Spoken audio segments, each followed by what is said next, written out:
Very rarely does fate grant ambulance crews a moment of unexpected calm between midnight and 3 or 4 in the morning.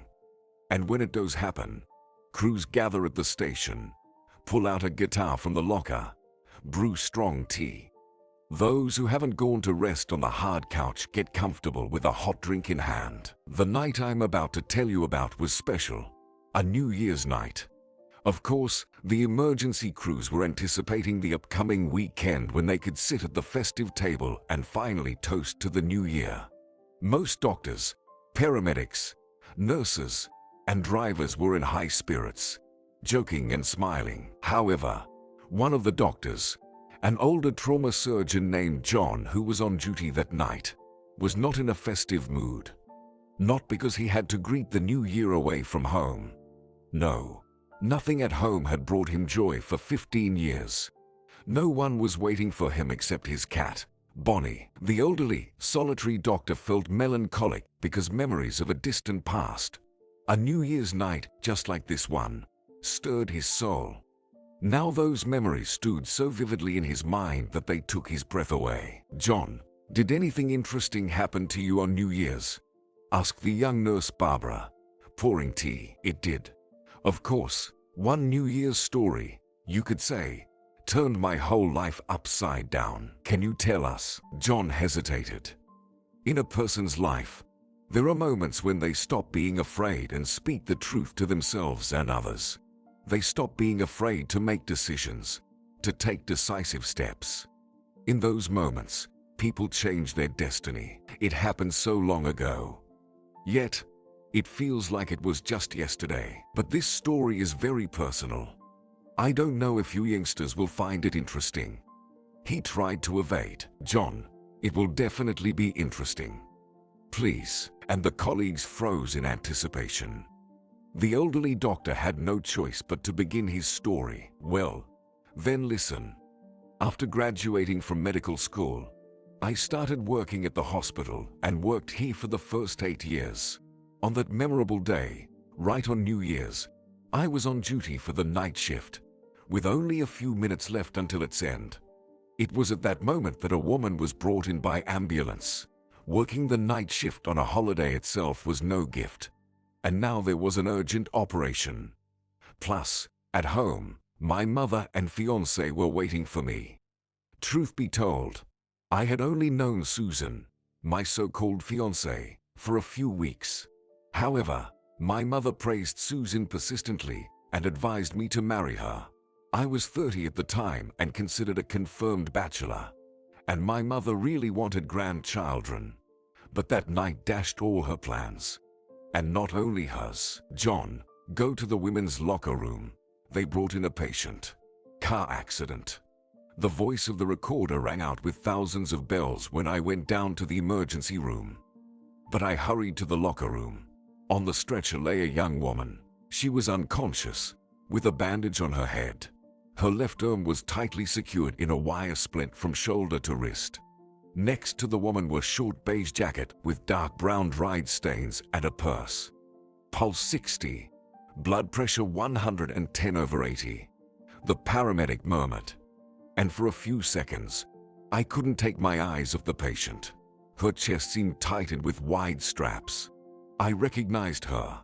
It was her, my Elizabeth. I even caught a faint scent of the same perfume she used to wear.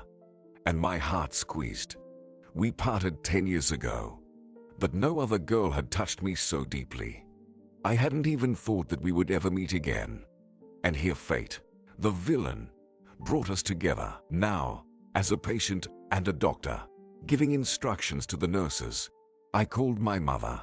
I had to apologize and warn them not to wait for me at the New Year's celebration. Of course, both my mother and Susan were openly unhappy. But there was no choice. There was no one to replace me that night. The operation lasted about 3 hours. The fracture turned out to be complicated. Naturally, I completely forgot about New Year, my mother, and even Susan. Bright memories flashed in my mind. I looked again at Elizabeth's face, saw her lips, beautiful eyes shimmering with silver moisture. I felt the intoxicating scent of her hair and knew that I still loved her. My feelings hadn't faded in my soul. I still loved Elizabeth, my beautiful, my only Elizabeth, close and so far away. After the operation, I sat in the residence room, looked out the window at the softly falling snow, and rejoiced that fate brought me back to Elizabeth, even if only in this way. But I was still glad that I did everything I could for her. I understood that I was eagerly awaited at home. My mother, imposed by my mother, Susan, my fiancée. But could I get up and leave, abandoning her, Elizabeth? At that time, I lived alone. As soon as my mother retired, she immediately went to her native village. She came to the city on the eve of the new year only because she wanted to celebrate the holiday with me and, as I already mentioned, facilitate my marriage. While at work, I picked up the phone and dialed my apartment's number. My mother's voice carried resentment. "Honestly, John, I don't want to talk to you. Tell me, please, why did I come? Okay, fine. But you ruined the holiday not only for me, Susan, such a wonderful girl, John. How will you look her in the eyes now? She went home in tears because you hurt her, Mom." I began my clumsy justification. "I'm sorry, and Happy New Year. I really didn't mean to offend any of you. I just couldn't make it. A person's life was hanging in the balance. I don't know, maybe fate arranged it this way." Just before the end of my shift, they brought in an injured person from a car accident. The vehicle crashed into a light pole at full speed. You understand, Mom? I couldn't act differently. After all, you know, I'm alone here. We simply don't have a second trauma surgeon. I felt without words that my mother on the other end of the line was gradually withdrawing and starting to pity both me and the victim. And simultaneously Susan. She had such a big and kind heart. "All right, John, don't worry. Everything will work out. You'll reconcile with Susan, I'm sure. The main thing is that you saved a person. It's your job. And how is the injured one? Is she okay?" "Yes, Mom, everything is fine. She's alive. I'll stay here for a bit longer, maybe another day." "What? For a day?" Mom worried. "Then, son, I'll probably go to my village in the morning." "What am I going to do here without you in these four walls?" "Yes, of course, Mom, go if you want. Thank you, and Happy New Year." My heart was not in its place, and despite being a man, my premonitions had never let me down. My anxious thoughts were interrupted by Nurse Karen. She opened the door to the residence room and said with concern, "John, here's the injured one's purse. Can we leave it in your safe? It has valuables, money, documents." I nodded and replied, "Let me take care of it." Opening the safe, Karen placed an elegant women's purse on the table. "Look, passport, money, everything is here," she listed. "There's also a notebook, a cosmetic bag, and that's about it. Nothing else, it seems." Examining the contents, I replied, "All right. Don't worry. Everything will be kept safe. Thank you, Karen." Among the charming women's trinkets, what caught my interest the most was a bulky notebook in a leather cover. My hands involuntarily reached for it. Under the cover was a black and white amateur photograph, worn, faded at the edges. In the photo, Elizabeth and I. The shot was taken outdoors. I remembered that time, back when we were students. We often went on hikes, mountains, a river, songs with a guitar. In short, romance. Yes, at that time, we were inseparable, and it seemed like nothing could disturb our happiness. But how wrong we were. In the year when that photo was taken, Elizabeth and I were planning to get married. It was the last year of my student life. Elizabeth was in her penultimate year at the economics faculty, but her father had entirely different plans for his daughter. I found out about it in our last meeting when I escorted my beloved to her home. John sighed, glanced at his colleagues, and continued. Her father, Robert, apparently deliberately waited for us at the entrance. "Well, John, leaving already?" Elizabeth quietly said. I kissed her on the cheek and was ready to walk to the tram stop. But Robert, standing at the entrance, called me. I turned to Elizabeth's father, asking, Yes, Robert, I'm listening. Are you in a hurry? The man asked. No, I replied to him, completely unaware of why he was asking such a question and why he had stopped me. Robert approached me almost closely, took my elbow, and gestured with a nod of his chin towards the nearest park, continuing, Well, that's good. We need to talk. Let's go sit down. There are comfortable benches. They're conducive to a heartfelt conversation. We reached the park and sat on a bench. The man began from a distance. If you want. Light up, thanks. I don't smoke. I replied to the unexpected offer. Well, that's good. The interlocutor approved. I don't either. Although in my youth, it happened. Childhood was tough. Post-war, I always wanted to eat. We boys were not well fed. And smoking seemed like a solution. It's not as bad as sucking your thumb. The appetite diminishes. Hunger dulls. You know, well, as a future doctor, I understand the physiological process. Of course, I replied, but I haven't experienced it myself. Robert, did you call me here to give me a wellness lecture? No, John, not a wellness one, but an economic one. You see, I had this harmful habit from 12 to 24 years old. Then I quit and never started again. Many quit 10 times in their lives and start again, but not me. I decided once and for all. I don't throw my promises to the wind. And you know, John, why I quit smoking? Health? Probably. I guessed. Most people quit for that reason. Right? No, buddy. You didn't guess. The man replied. God didn't harm my health. It's not because of weak health that I did this. I just realized how much this habit takes away from my family's money. When I was single, I didn't notice it. But when I got married and my daughter was born, I understood everything. I realized that my smoking was harming the family budget.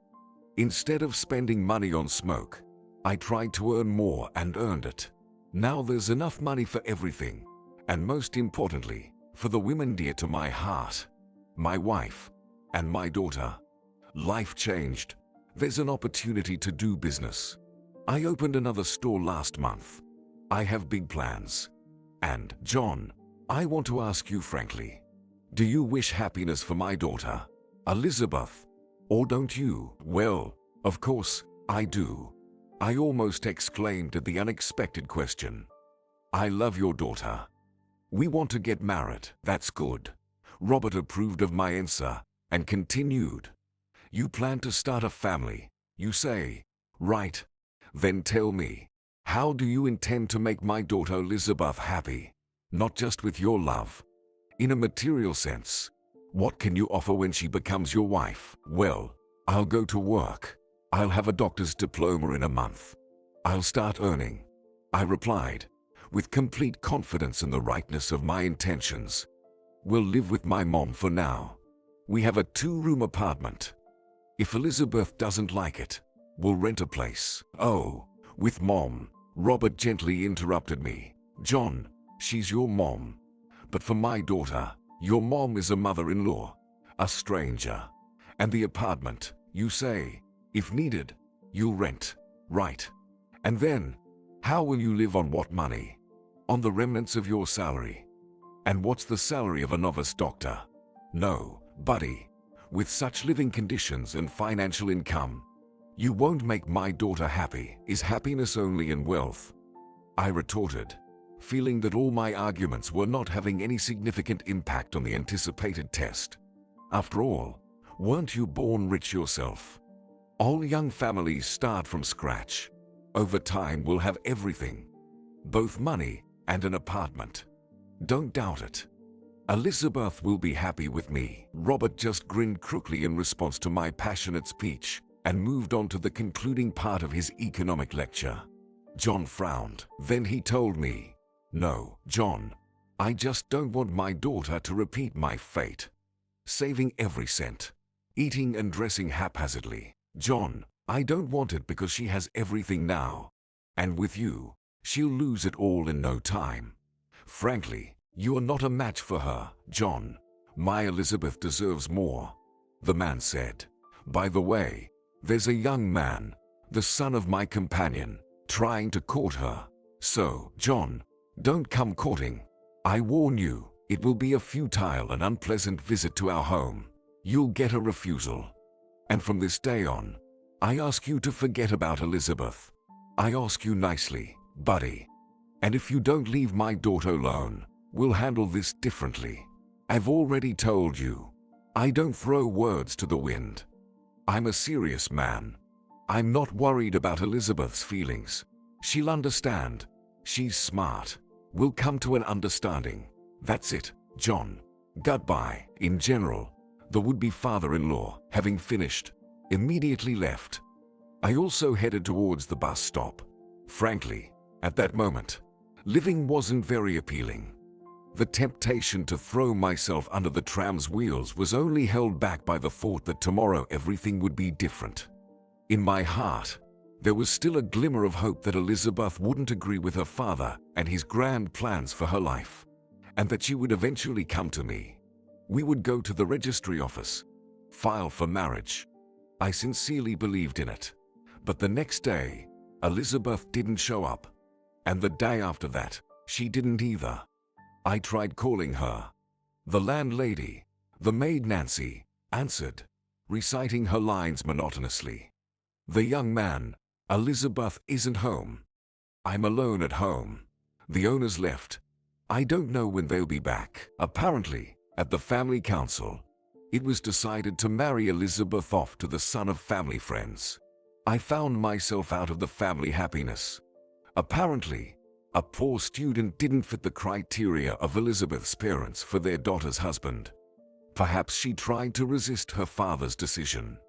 But it didn't work out. He was an authoritative man.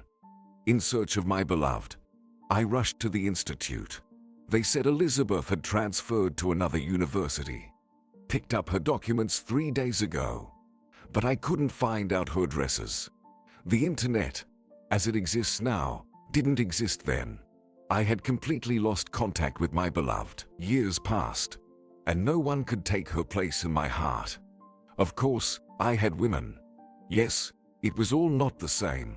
My soul longed for Elizabeth. And then, unexpectedly, after so many years, she ends up on my operating table. The notebook pages were filled with beautiful, neat handwriting. I started reading the lines of her diary and couldn't tear myself away. Doctor, the patient's blood pressure has dropped. The nurse said to me then, looking into the office with concern. I said I was coming and closed the notebook.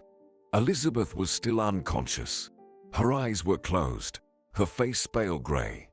The nurse administered the necessary medicine. The pressure stabilized. I told her, Karen, check on her more often. Monitor the patient's condition. She nodded, saying, of course, I'll call you when she regains consciousness. I replied, yes, definitely. Doctors have this ability to understand each other with half a word. For example, a person started working here 3 days ago, but it already feels like he's been working here for ages. Like a cog in the system, but in a good sense of the word. John took a sip of noticeably cold tea, glanced at his young colleagues, and continued. I returned to the office and resumed reading the notebook.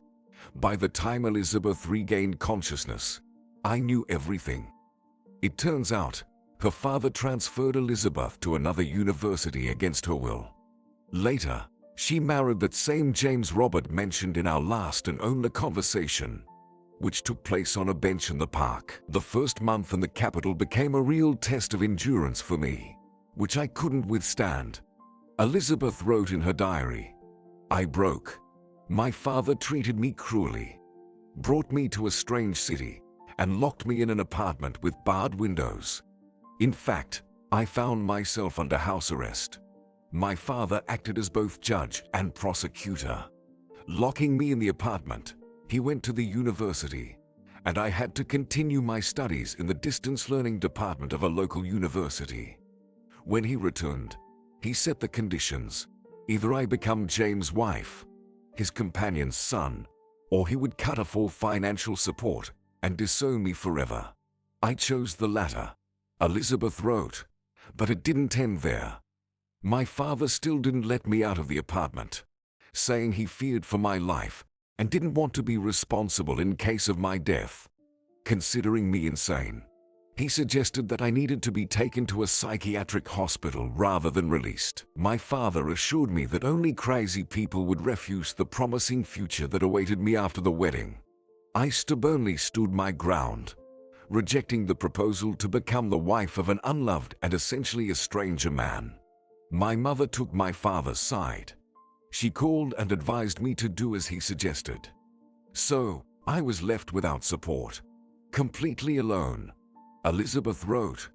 A few days later, my father brought a stranger to the apartment, whom I didn't know. He introduced himself as a psychiatrist and asked me to answer a few questions. According to him, the answers would help understand my mental health, and then, if necessary, he could provide assistance by prescribing the right treatment.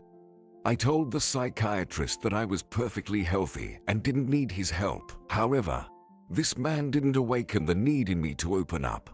I went into contact hoping that the doctor would understand me and help me break free from the domestic captivity imposed by my father. Apparently, I was wrong. I honestly don't remember what the doctor asked. Everything was like in a haze. Some distant voice suggested to me that a beautiful, radiant future awaited me if I agreed to marry James. I don't remember the end of our conversation, the girl wrote. When and how the psychiatrist left the apartment, I also don't remember. I fell asleep right in the chair. Apparently, I was under hypnosis. I was awakened by my father's voice. He was standing in front of me and smiling. "Elizabeth, my smart girl," he said. "Did you doze off? Wake up, dear. We don't have much time. I'll give you an hour to freshen up, and we're leaving. In 2 hours, there's a meeting with our friends, with William and his son James, in the restaurant." I saw James for the first time. He looked about 25 to 28 years old. He didn't evoke any sympathy or disgust in me. Absolutely nothing. I didn't care. I felt like I was in a dream. In a dream, there are situations when you want to do something. Stand up, leave, take something in your hands, or say something. But nothing works because you don't control your body. You don't actually own it. Only consciousness lives. The body is not subject to you until you wake up. That's exactly how I felt in the restaurant. As if I didn't belong to myself. James invited me to dance several times, saying something to me through the speaker's music. And I responded in some way. Then they raised a toast. It seemed to be for our engagement with James. Fathers were smiling. James himself was smiling. I probably did too. Then Dad called a taxi, and we left. The next morning, my father asked me if I remembered that I was getting married to John. I asked, "Do you already know?" Did he ask for my hand? To which John, "Have you gone mad?"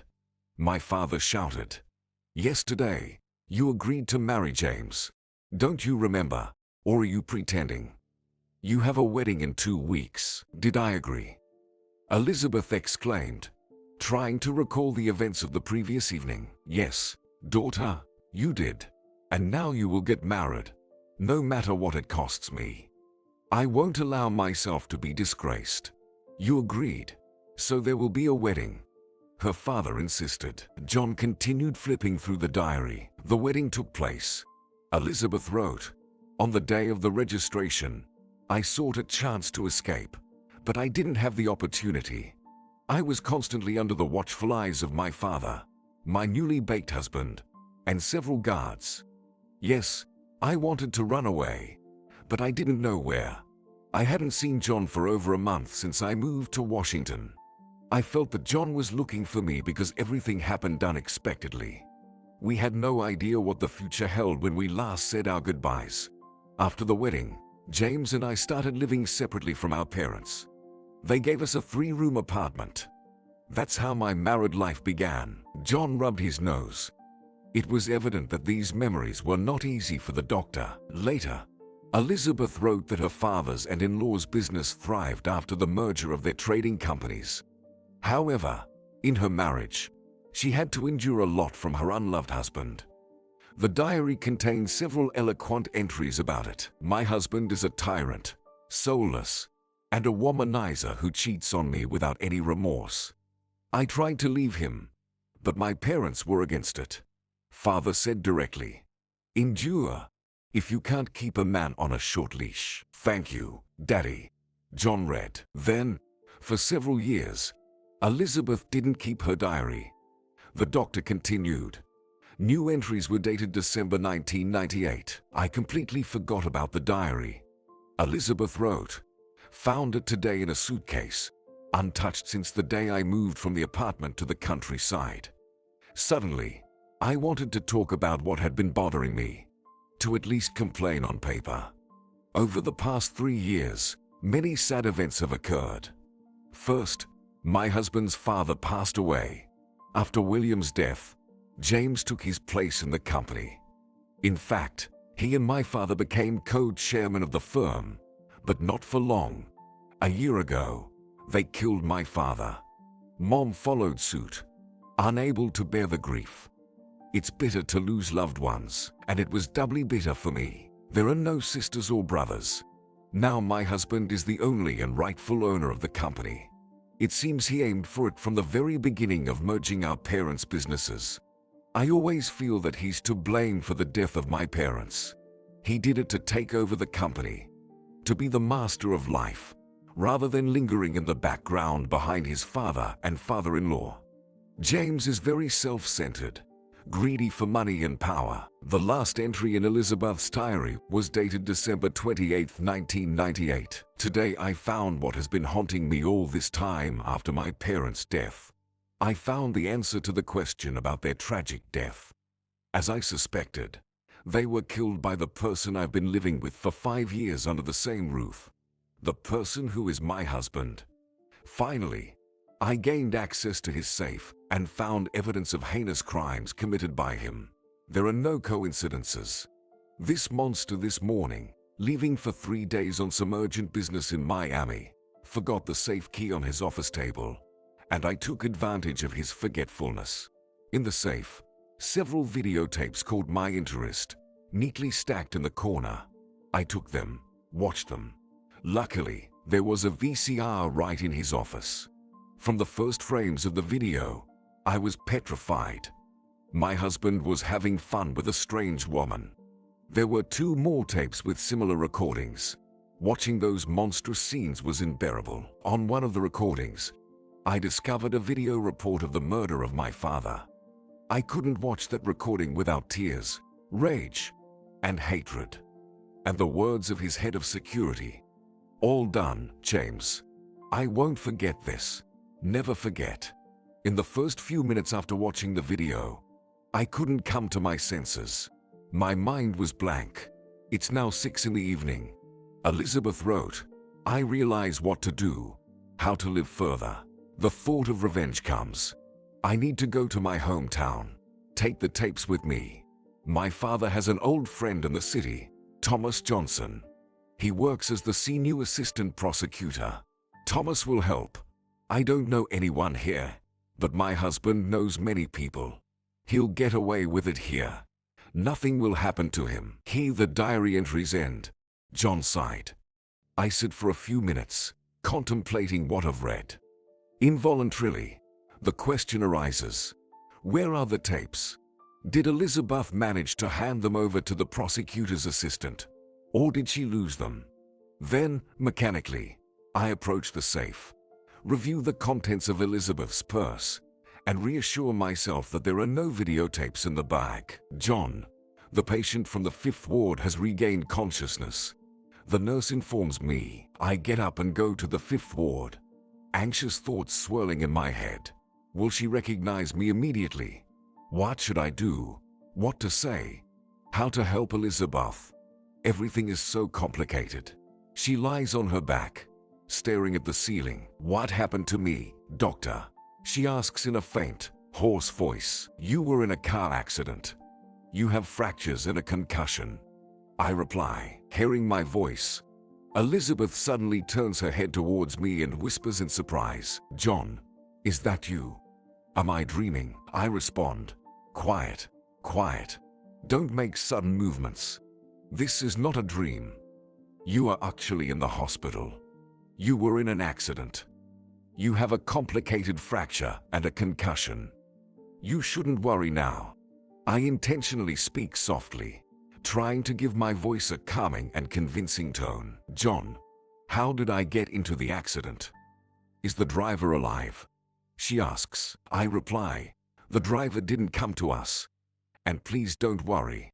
I will find out about him. Don't worry. It will affect your condition." Elizabeth asks again, looking hopefully into my eyes, "And my things? Are my things okay?" "I had a little purse. Things are fine," I answer. "They are in the safe, in my office. Do you need anything?" "Videotapes in the bag," she says, hope evident in her voice. She wants me to answer affirmatively, but no.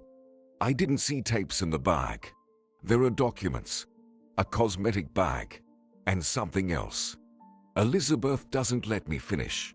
She desperately and tiredly whispers, "So, he has the tapes, and the accident is not a coincidence. John, you didn't need to save me. There was no need." And tears roll down her cheeks. These are tears of despair. I understand why she's crying, but I reply as if I don't know anything. "No, Elizabeth, you're wrong. I couldn't let you die. You must live, definitely." And she said, "Why should I live? He will find me anyway and won't spare me. To live, just to experience agonizing death again. He's not human. He has no soul, nothing human." Elizabeth then started to hysterically sob. John bitterly smiled. I had no choice but to administer a sedative along with a sleeping pill. After a few minutes, she calmed down and fell asleep. Colleagues listened to the elderly doctor as if frozen. In general, I left the room then. Something needed to be done. But how I wanted to sleep. My eyes were closing on their own.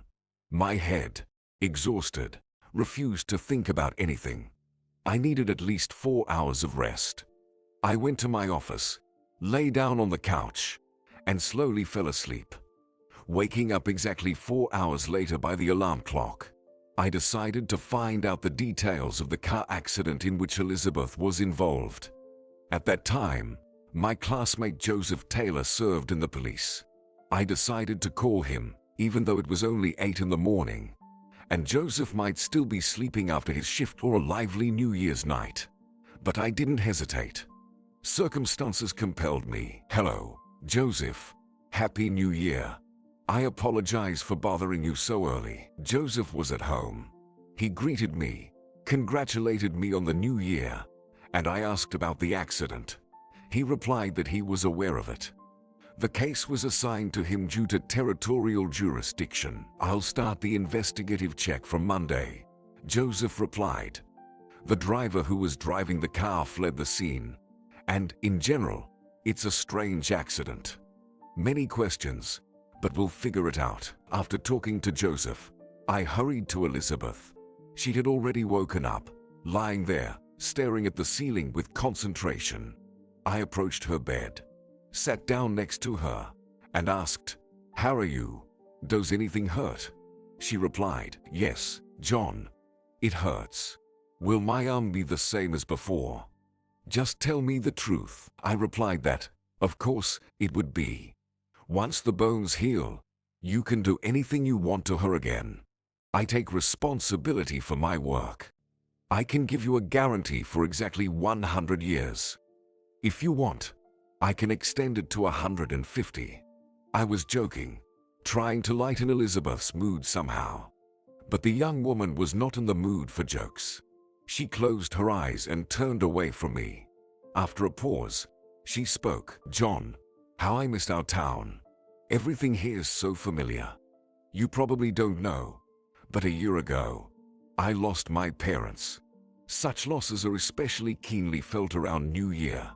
Parents, no matter who they were, will always remain the dearest, most beloved people. And I came here to. I unintentionally interrupted her. Elizabeth, I know why. I found your notebook. I know everything. I read it. Sorry. She nervously laughed. So, you read it all. Now you know that my life is divided into before and after marriage. I regret it. I regret not running away from the wedding, as I wanted back then. Perhaps I lacked the courage. John, my husband, only seemed kind and loving. In reality, our marriage was built on money. And after my parents were gone, he took everything under his control.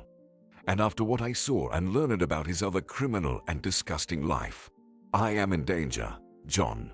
I won't be surprised if the accident was staged, and he will definitely finish what he started. And I agreed back then, yes, most likely staged. I replied, tell me, did you know the driver well? Elizabeth said she didn't. All the household affairs were managed by her husband. He hired both drivers and household staff. If not him, then Paul Jackson, his security chief, did it. She hardly knew the driver, Elizabeth recounted. Why are you asking? She questioned. The thing is, the driver fled the scene even before the ambulance and the police arrived. The police are currently looking into it and trying to identify him. In general, they are searching for this driver. I felt something was wrong. Now I understand.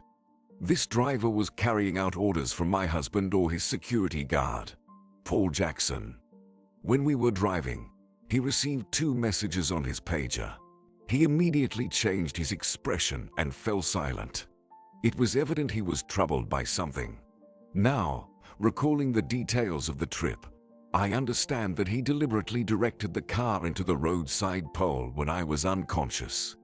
And then, when I was unconscious, he stole the tapes from my bag, disappeared, hoping I was already dead. Elizabeth, exhausted, covered her eyes and turned towards the window. Probably, that's how it was, I cautiously suggested. And if that's the case, the tapes are in your husband's safe. Yes, and he knows I'm alive, Elizabeth added. I'm sure he already knows everything, and he will definitely finish what he started. So, my days are numbered, John. How I wanted to protect her, shield her from all this dirt, and not let her go anywhere. I said, stop, clenching my fists. He won't get you here. I'll call the police now. They'll send security. She smiled and said I was funny. She looked at me as she did back when we were together, unaware of our future, unaware of these joyless days. Funny and naive, Elizabeth added. John, his people won't be stopped by anything. Unfortunately, maybe the drivers weren't tasked with killing me. The main goal was to retrieve the tapes, but now he and his guys will have a different goal, and they won't stop at anything. The police won't help, alas. My father also had security at the dacha, but it turned out to be of little use. I agreed with Elizabeth. We won't report anything to the police. We'll figure it out. Elizabeth, I won't let anything harm you. The next morning began with a visit to Elizabeth's husband in the hospital. I was waiting for him, so I warned the duty nurse to inform me immediately about all visitors. And they appeared. 5 men walked down the trauma department corridor, peeking into each room in turn. 2 of them were talking. The rest remained silent. From their conversation, it was clear that Elizabeth's husband and his security chief, Paul Jackson, were engaged. Do you think she's here? Asked a tall, hefty man in sunglasses. Yes, James. Where else could she be? My guy saw the ambulance that arrived at the accident scene. And they brought her here, replied a short, sturdy companion. Your guy, grumbled the fat man discontentedly. Where is he now, your guy? No tapes, no guy. You're slipping, Paul Jackson. And I don't like it. You know what's going on here. I deliberately spoke loudly, coming out of the office to meet the uninvited guests. All 5 immediately stopped. The tall one in dark glasses answered my question. Yes, what's going on here? Good people say that my wife was brought here yesterday, and I want to take her home to recover. Who are you, by the way? Scrutinizing the one who took Elizabeth away from me 5 years ago. And you must be James, Elizabeth Smith's husband. Right, yes, the spouse of this very Elizabeth. The man smirked quite maliciously. So, where is she? I felt calm and confident. I knew everything would unfold just as I had planned. She's dead. Accept my condolences, I said, trying not to look James in the eyes. What? Either from joy or surprise, exclaimed the chubby man. Why is she dead? For what? I'm sorry, but we did everything we could. Her injuries were incompatible with life. You can retrieve the body from the morgue in 3 days. That scoundrel. Cursed the man. I should have. I wanted to have a heart-to-heart talk at least once. And she, it turns out, couldn't wait. Or maybe you helped her. Ha. Traumatologist. Did you help her escape to the other world? Or what? James, don't get worked up. Let's go home. Paul Jackson, trying to calm his boss, said, she won't go anywhere from the morgue now.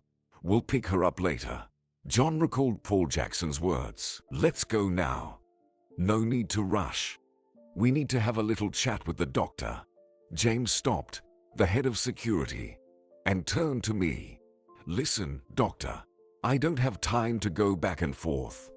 I have a business, you know, plenty of problems, and time is short. What if I send my guys for her? For the body. Will they give it to them? What do you think? Yes, I think they will if they come with authorization from you. I replied. I don't handle the release of bodies from the morgue. That's not my task. My task is to heal. But I think you'll have to come yourself anyway. The driver fled the accident scene, and I assume you are his employer, and the car is registered under your company. That's what the investigator told me. He has already inquired about you. Doctor, don't worry about the police. I'll handle that. I have another question for you. If you can manage this, answer me. Burial is possible here, right? Her parents are buried in the local cemetery. So, let her rest with them. I didn't want to respond, John said, but I really wanted to punch his plump face that loomed in front of me. But I held back. Elizabeth was still in danger.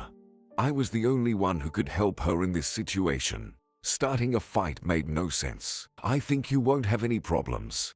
Besides, your wife was born in our town, and her parents, as you expressed it, are buried here. He paused, pondering something. Then he opened his bag and took out a hefty bundle, giving me such an icy look that I felt like I could shatter into 1,000 pieces. Here, 3 grand, and here's my business card with the phone number. I think this should be enough for you. Please prepare her for the final journey. You know, the coffin, the dress, the grave digging. And call me when everything is ready. I'll send my guy with authorization. I won't come myself. And, if the money isn't enough, let me know over the phone. I'll throw in some more. The guy who comes will pay the extra. Okay. Will you do a good deed, doctor? I wanted to firmly refuse the money and the offer at that moment, but quickly realized that refusing could jeopardize Elizabeth. This scoundrel might assign the funeral to someone else and find out that Elizabeth is alive. So, I silently accepted the money. He immediately commanded his gang, let's go. Later, I watched from the window as this gang dispersed to their cars. I felt a bit relieved. The first part of my plan worked. Elizabeth would be safe for a few days. Moreover, unwittingly, James gave me another idea on how to permanently secure Elizabeth and protect her from his pursuit. Therefore, there was no time to sit idly. Informing Elizabeth's husband about his wife's tragic death was part of my initial plan. I wanted to gain some time for James to relax and stop searching for Elizabeth. Fortunately, This plan worked. Now there was an opportunity to convince this scoundrel once and for all that his wife was dead. I needed to provide him with documents on Elizabeth's death and witness her burial. Everything was going quite well. James refused to bury his wife and promised to send an authorized person. It meant a stranger would come, possibly unfamiliar with Elizabeth. And thus, he wouldn't care about who was in the coffin. If the plan succeeded, Elizabeth would be free from the pursuit of her hateful husband forever. This thought inspired me. I imagined being with Elizabeth again, just like 5 years ago. The money left by James for the funeral turned out to be very handy. I understood that with their help, I could negotiate with the morgue staff. Money, as they say, solves many things in life, if not everything. Unidentified bodies without relatives in the morgue existed, and I knew it well, having been a doctor at our City Hospital for many years. But there was still a delicate question, the answer to which I didn't know. I was concerned about how Elizabeth would react to everything I had concocted. Would she agree to acknowledge herself as no longer existing in this world? I needed to talk to her urgently, John recalled. Tell her about the meeting with her husband. By that time, Elizabeth was no longer in our hospital. In reality, I secretly took her out of the ward the day before, and now she was in my apartment. Elizabeth anxiously waited for me all morning. Finally, we were together again. I told her about the encounter with her husband, explaining that now she had the chance to become free and happy by burying her past life. Elizabeth listened carefully, and I awaited her response. I was genuinely concerned. It seemed like an eternity passed. Finally, she tore her gaze away from the window. John, I agree. I have no choice. He won't leave me alive. He doesn't need witnesses. He'll search for me until he finds me. He understands that I won't forgive him. Maybe he won't go to jail. He'll buy his way out, but he'll face enough trouble. And he doesn't need trouble. I'll be the third, after him and my parents. He has no feelings for me other than hatred, but I do. I'm glad you agreed. Elizabeth smiled then and added with some sadness, just make sure they bury that poor, unwanted girl not next to my parents. Okay, I'll try. I'll arrange everything as you ask. John took a breath and continued his story. His colleagues listened intently. With Elizabeth's agreement, I decided to call Joseph Taylor. Find out what's going on with the intentional hit and run case. I greeted Joseph and told him, listen, I had James Smith today, the one with the car from the recent incident. Did he come to you, or did he call? I told him the police are interested in him. Joseph greeted me and said he knew about everything. He explained that Smith had called the duty station. He told the officer that he would handle everything himself. I'll send my colleagues to investigate. You say you saw him. What's he like? Arrogant. Understood. I thought so. Okay, John, see you. Everything was going perfectly, recalled the elderly doctor. Now it was time to arrange her funeral. Elizabeth felt much better than on the first day after the accident. Now I could leave her alone at home without worries. Everything at the morgue was settled within half an hour. I had known the head for a long time, ever since I started working at the hospital after graduating. He was always open to a chat with me. Stephen himself used to work as a trauma specialist in our department. I explained to him the necessity and importance of my request. This substitution would save a very good young woman, and we wouldn't leave empty-handed either. After brief contemplation, Stephen agreed. In the institution he managed, there were a few bodies that would have to be buried with anonymous numbers, since the relatives of the deceased hadn't shown up within a certain period. He led me to the cold storage. Here, 4 nameless ones. Take your pick, he said. I began to inspect the deceased. Stephen darkened. Only one of the 4 deceased matched Elizabeth's age. By the end of the next day, all issues related to the funeral were resolved. The farewell day was set for January 8th. I needed to call Smith. He was waiting for my call. So, I dialed his number. In the phone conversation, The businessman once again asserted his superiority with every sentence, emphasizing his importance. "I got it, surgeon." He snorted into the phone. "Good job. Didn't let me down. You had enough cash. Smart move. I'll send you 2 more grand for the job. The lawyer will deliver it. He'll be there on the 8th, 10 a.m.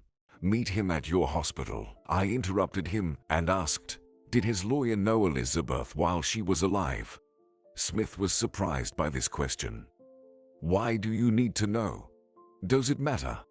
I replied that I was just curious. If the lawyer was familiar with your wife, he might not recognize her now. The appearance of the deceased has changed significantly, considering the accident. I answered at that time. He said into the phone, "All right, I got it. And how do you know what she looked like before the accident? Were you acquainted with her?" And then my heart skipped a beat. Did he figure it out? Well, I composed myself and replied without extra emotions. "No, I wasn't acquainted with her. As a doctor, I'm just telling you that I know death changes a person's appearance. And in this case, there's also facial trauma." He interrupted me with words. "All right. Enough. In short, wait for the lawyer. The conversation is over." And then the morning of January 8th arrived. Sighed John. The so-called lawyer entered my trauma department. He didn't look like a thug at first glance. He seemed quite decent. He was dressed not extravagantly but tastefully. Spoke calmly and politely. He appeared to be around 40, and his whole demeanor exuded intelligence. In connection with this, an involuntary question arose. Why does he serve the scoundrel Smith? Is it all about money? The lawyer showed a power of attorney, handed over the money promised by his boss for a good job. We got into the car and headed to the morgue. The deceased lay in the mourning hall. Her face was covered with a light silk veil. This was done according to my plan in the hope that the semi-transparent fabric would hide the contours of her face. But my calculation failed. The lawyer proved his professionalism. Apparently, in his affairs, he didn't miss any details. He approached the coffin, lifted the veil from the deceased's face, took out a camera from his leather briefcase, focused on the deceased, and took several shots. At that moment, I felt immense disappointment in my soul. Approaching him, I asked in a hushed voice, "Why are you taking these pictures? Taking pictures of the deceased is not the best idea, let alone keeping pictures of the dead." The lawyer replied, "Stop talking nonsense. How can you believe in some primitive superstitions? You're a doctor. I took these pictures because I need them for a report on the work done. I'll show them to James Smith." At the cemetery, where we ended up 2 hours later, everything was ready for the burial. The team of grave diggers warmed themselves by the fire, waiting for the end of the morning event. The lawyer once again showed his persistence, asking me why Elizabeth was being buried separately. "Listen, my employer said his wife's parents are buried here. Why not next to them?" I hesitated at first, but quickly found an answer. Firstly, James Smith gave me no instructions on this matter. Secondly, I don't see any difference in where she will be buried, next to her parents or separately. It seems to me that your employer doesn't care where his wife will rest. Otherwise, he would have come himself or at least sent you not on the day of the funeral, but at least 1 or 2 days earlier, yesterday or the day before, for you to decide where and how to bury her. It seemed the lawyer had nothing to counter my convincing words. He took out the camera again and captured the grave and the cross, thanked the grave diggers for their work, shook my hand, and hurriedly went to the car waiting for him at the cemetery gates. I also rushed home to Elizabeth. I felt uneasy. I sensed that the burial of the unknown woman didn't secure Elizabeth's safety. I was sure the lawyer doubted the truth of the funeral and would undoubtedly report it to Smith. The photos he took would be evidence that Elizabeth was alive. Smith would undoubtedly find all the differences between Elizabeth and the woman buried under her name in the photo. For a person who had known Elizabeth for 5 long years, distinguishing one face from another wouldn't be much of a challenge. All my efforts, All my hopes for a happy life with my beloved were crumbling before my eyes. When I got home to Elizabeth, who had been waiting for me, I didn't know how to tell her what had happened. I could see hope in her eyes that all troubles were behind us, and now we were awaiting deserved happiness. And I, again, like back then, after the conversation with her father, wouldn't be able to protect and ensure her a peaceful and cloudless life. My plan seemed to have failed. Smith might resume the search for Elizabeth, and along the way, he would do everything to find and punish me. Feeling my concern and gloomy mood, Elizabeth asked, "John, something's wrong. What happened? Don't be silent. Tell me. Don't worry.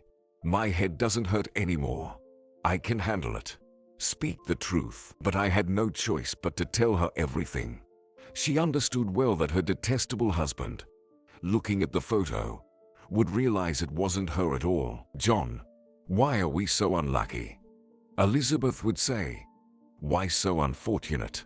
"Why?" I took a calming medicine from the first aid kit, dropped a few drops into a glass, and handed it to her. "Drink, Elizabeth. Calm down. I won't let him torment you anymore. I am ready for anything. I have a gun somewhere. It's still from my dad. He was a hunter. I'll look for it. It seems to be on the balcony. I'll just shoot that scoundrel. But I won't give you to him." And now Elizabeth was scared for me. John recalled. "Darling, not that," she would say. "I don't want anyone's death. God will punish him. We'll figure something out. I think I know what." "And what will we figure out, Elizabeth?" "John, you know, while you were away, I remembered how good it was before my departure to Washington. A friend of ours, a mutual friend, was reminiscing. I still remember the phone numbers of some of them. Do you remember Donna Harris, my friend from college?" "Yes, I remember," I replied. "She seems to be in Germany now. I met her once after your departure, Elizabeth. She mentioned back then that she was planning to leave." "John, can you imagine? I spoke to her an hour ago. Yes, she lives in Germany. But at the moment, she's here, at home. She purposely came to her parents' house to celebrate the new year with them. I remembered her phone number and decided to call, just on a whim. What if she's home? And if not, at least I can talk to her mother, Aunt Margaret. Find out how my friend's life has been." Turns out, she was home, and she picked up the phone herself. We chatted for a whole hour. Can you believe it, John? I told her about myself, and she shared her life with me. It was such a nice conversation. She offered me her help. In short, she's inviting me to Germany, for now, just for a visit. And then, well, we'll see. Maybe, John, I should really go with her. I can't hide from that scoundrel here. He'll keep looking. And if he finds me, I'm afraid even to imagine what will happen. I didn't know what to say to Elizabeth. Hope still lingered within me that Smith would back off. Maybe not even look at the photos taken by the lawyer.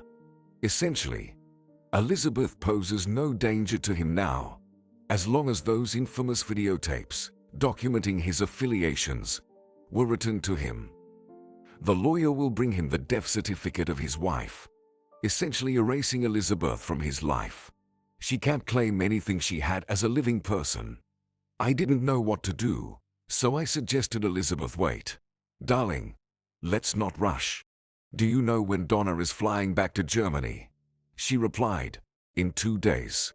Well, that's good, Elizabeth.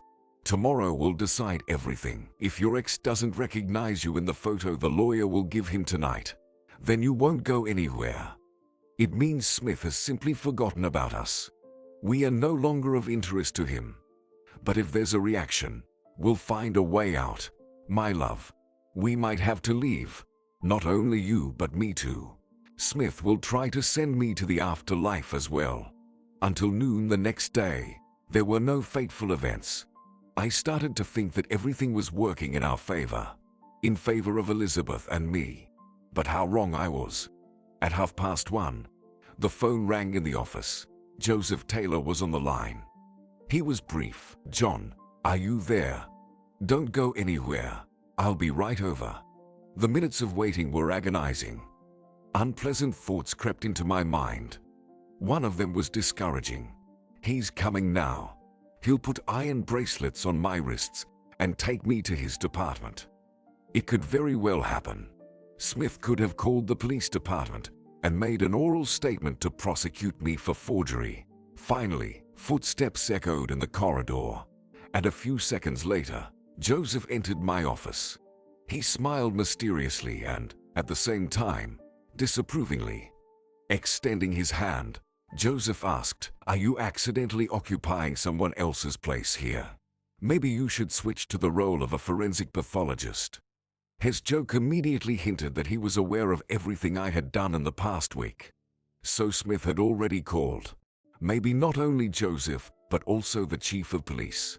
However, things turned out to be completely different. Smith didn't call. On the contrary, Joseph called him. "You know, John, we had an unpleasant conversation," the sergeant narrated. "I call him as part of my duty, Smith, to inquire about his driver who fled the accident scene. And he starts berating me. Says I'll throw your whole damn town behind bars. You, he says, violate the laws yourselves. You, he says, are aware that the City Hospital's trauma surgeon is a malicious fraudster. He says, deceived me, an honest man who lost his beloved wife cruelly. Instead of his wife's body, he gave me some homeless vagabond and took quite a sum of money. Can you imagine, John, what he's accusing you of?" I interrupted the conversation with him, promised to find out all the details, and came straight to you. So spill the beans. What happened there? Overall, the story turned out to be lengthy, sighed John. I needed to convince Joseph that I wasn't a fraud, and the forgery was only because there was no other way. I had to save the woman I love.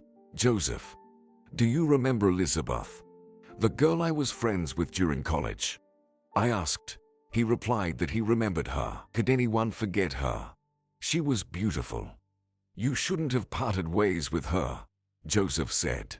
Now you'd be a married man, an honest husband with a beautiful wife. I replied, that's the thing. I didn't break up with her.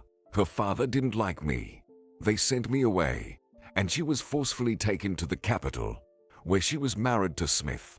Yes, I say, don't be surprised, Joseph, to the same man you had a pleasant phone conversation with today. Joseph was surprised. It turns out, old love has awakened. The wife runs away from her husband to her lover, and the deceived husband starts pursuing her, and the lover says he's innocent, that the other man's wife isn't with him, that she's dead. To prove her death, he presents an unidentified corpse to the deceived spouse. But Smith doesn't believe it. He suspects that he's being deceived and that his wife is alive. So, is that it, John? It seems he's right, and you committed forgery. Shouldn't you be on trial? Yes, you're right in a way, Joseph.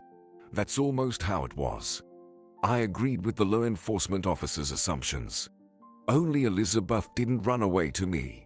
She brought evidence to the town video recordings of Smith committing various crimes. She took them to our prosecutor's office.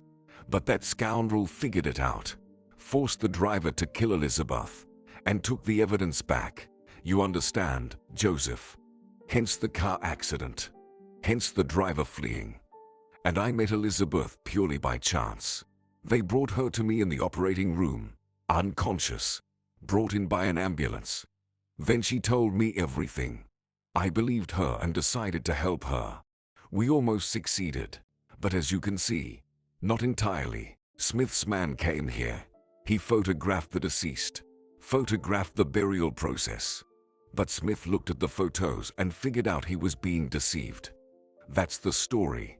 In general, Joseph listened to me without interruption and quietly said, if I didn't know you, John, from the first grade, I wouldn't have believed it. And I thanked him. It was nice to hear those words from a friend. They encouraged me a bit. Joseph continued, well, Do you understand that Smith won't leave you and Elizabeth alone? What are you planning to do next? Have you considered going to the police?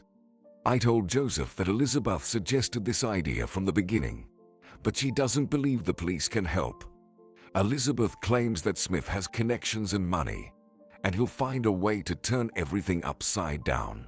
Not he, but we will end up behind bars. Listen, why does she think that? Are we all corrupt or something? Joseph was offended.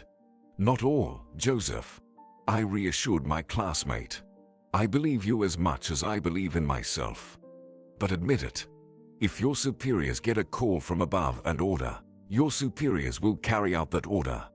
But Joseph wouldn't be deterred. So, everyone in the prosecutor's office where your Elizabeth took materials about her husband's crimes is crystal honest, right?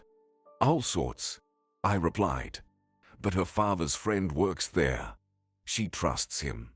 In general, our conversation came to an end. Joseph advised me to leave town for a while, and Elizabeth too. He won't leave you alone. You need to leave town. I'll try to somehow distract and pacify him for a while, and then we'll see. Over the years in the police, I've dealt with such scoundrels many times. Joseph was right back then. We needed to leave the town for a while. In a day or two, Smith would be here, and then it wouldn't be safe for either me or Elizabeth. After seeing Joseph off, I immediately headed to our chief physician, Deborah Walker. I needed her to sign my resignation letter, no matter what. I understood that it wouldn't be easy since there were no other trauma specialists in our hospital. I was the only one in my field. The conversation ahead would be tough. Deborah didn't expect such a move from me. She always believed I was a reliable person. We hadn't had a conversation about this for a long time. It happened about 5 years ago, John recalled, when I first stepped through the doors of this hospital. In fact, by these criteria, the head of the hospital always tried to choose doctors and the medical staff. She believed that doctors and nurses should not only be good professionals, but also patriots.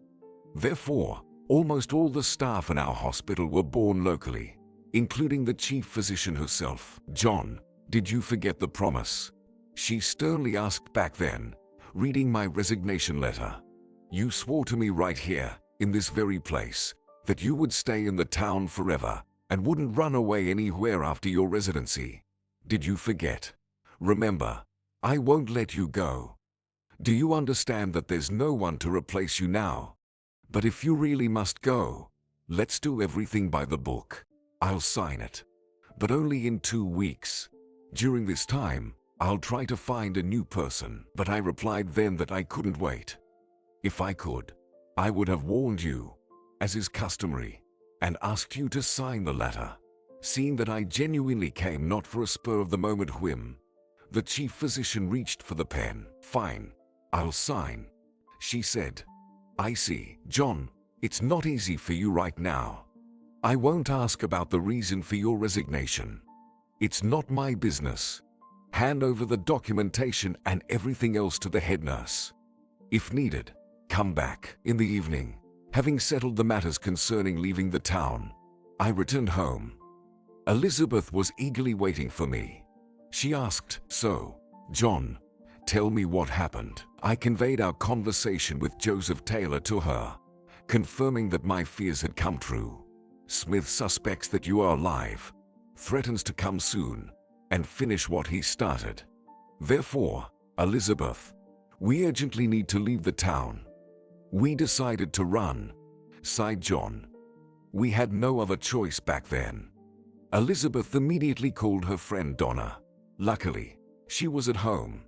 Elizabeth asked her to come over since the conversation was far from just a phone call.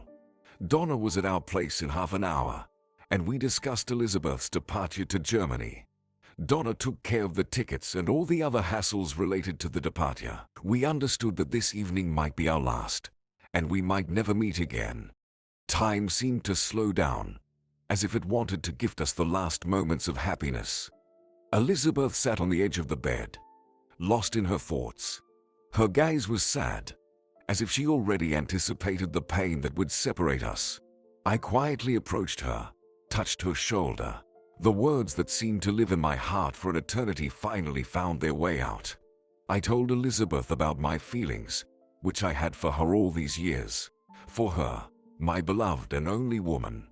We talked about the past, our happy moments, how we first met. I gently embraced her, how I wished in that moment for this to last an eternity. But time passed relentlessly fast, and we knew that the hour of parting was approaching. We both understood without words that fate was once again pulling us in different directions.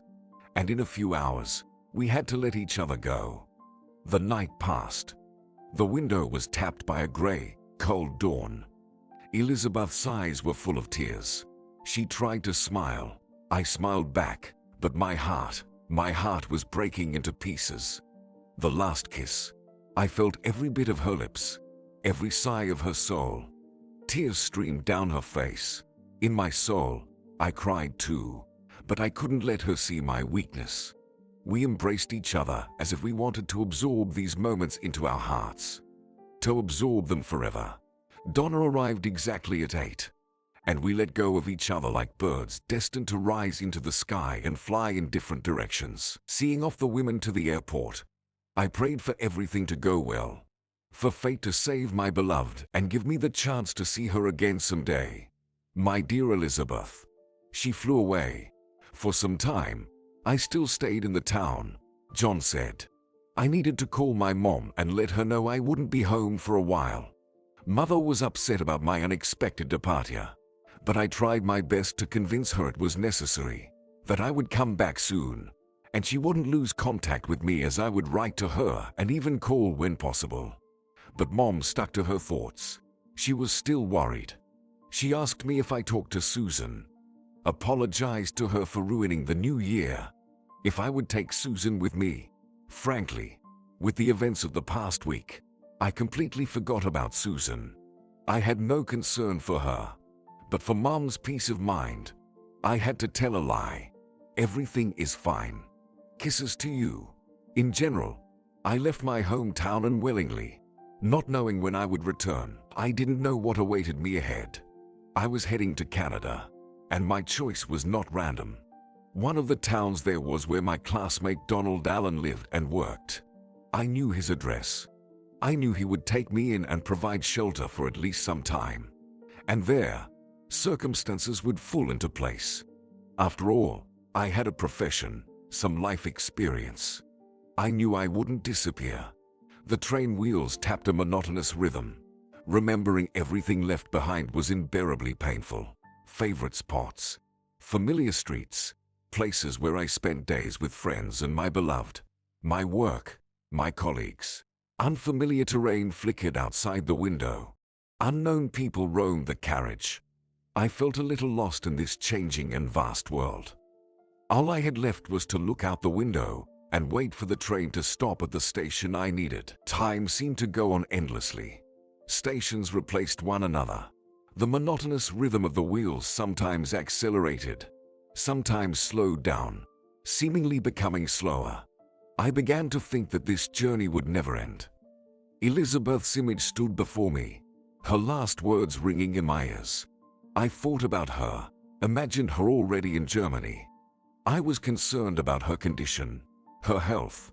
The cast on her arm could be removed if there were no complications. In about 3 weeks, I hoped everything would be fine for her. I entrusted her with all the money the lawyer brought. What worried me the most was that in haste, I forgot to write down the address of Elizabeth's friend. In fact, I didn't know where to write and how to find out anything about my beloved. Donna could have been the person through whom I could establish contact with Elizabeth.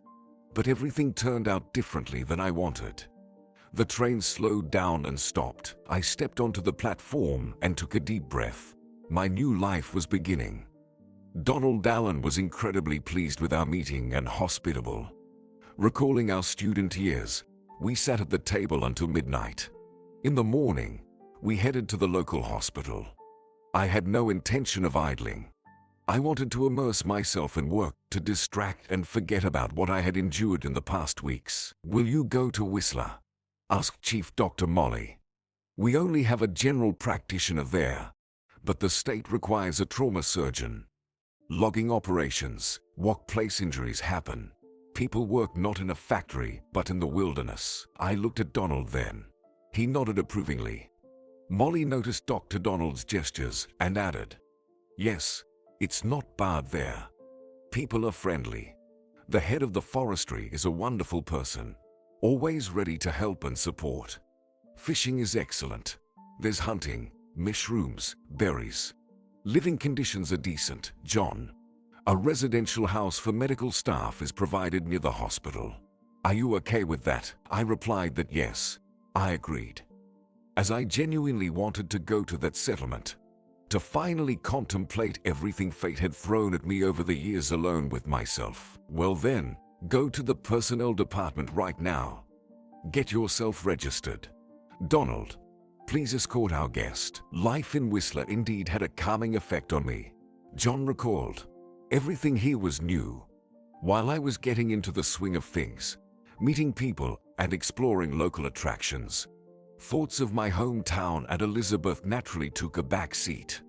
But in the evenings, they returned to me, filling my consciousness. I didn't know what was happening in my hometown, how Elizabeth had settled in a foreign country. I could have called my acquaintances and my mom, of course, but I didn't rush to do so. I didn't want to jeopardize my loved ones. I didn't want to reveal myself.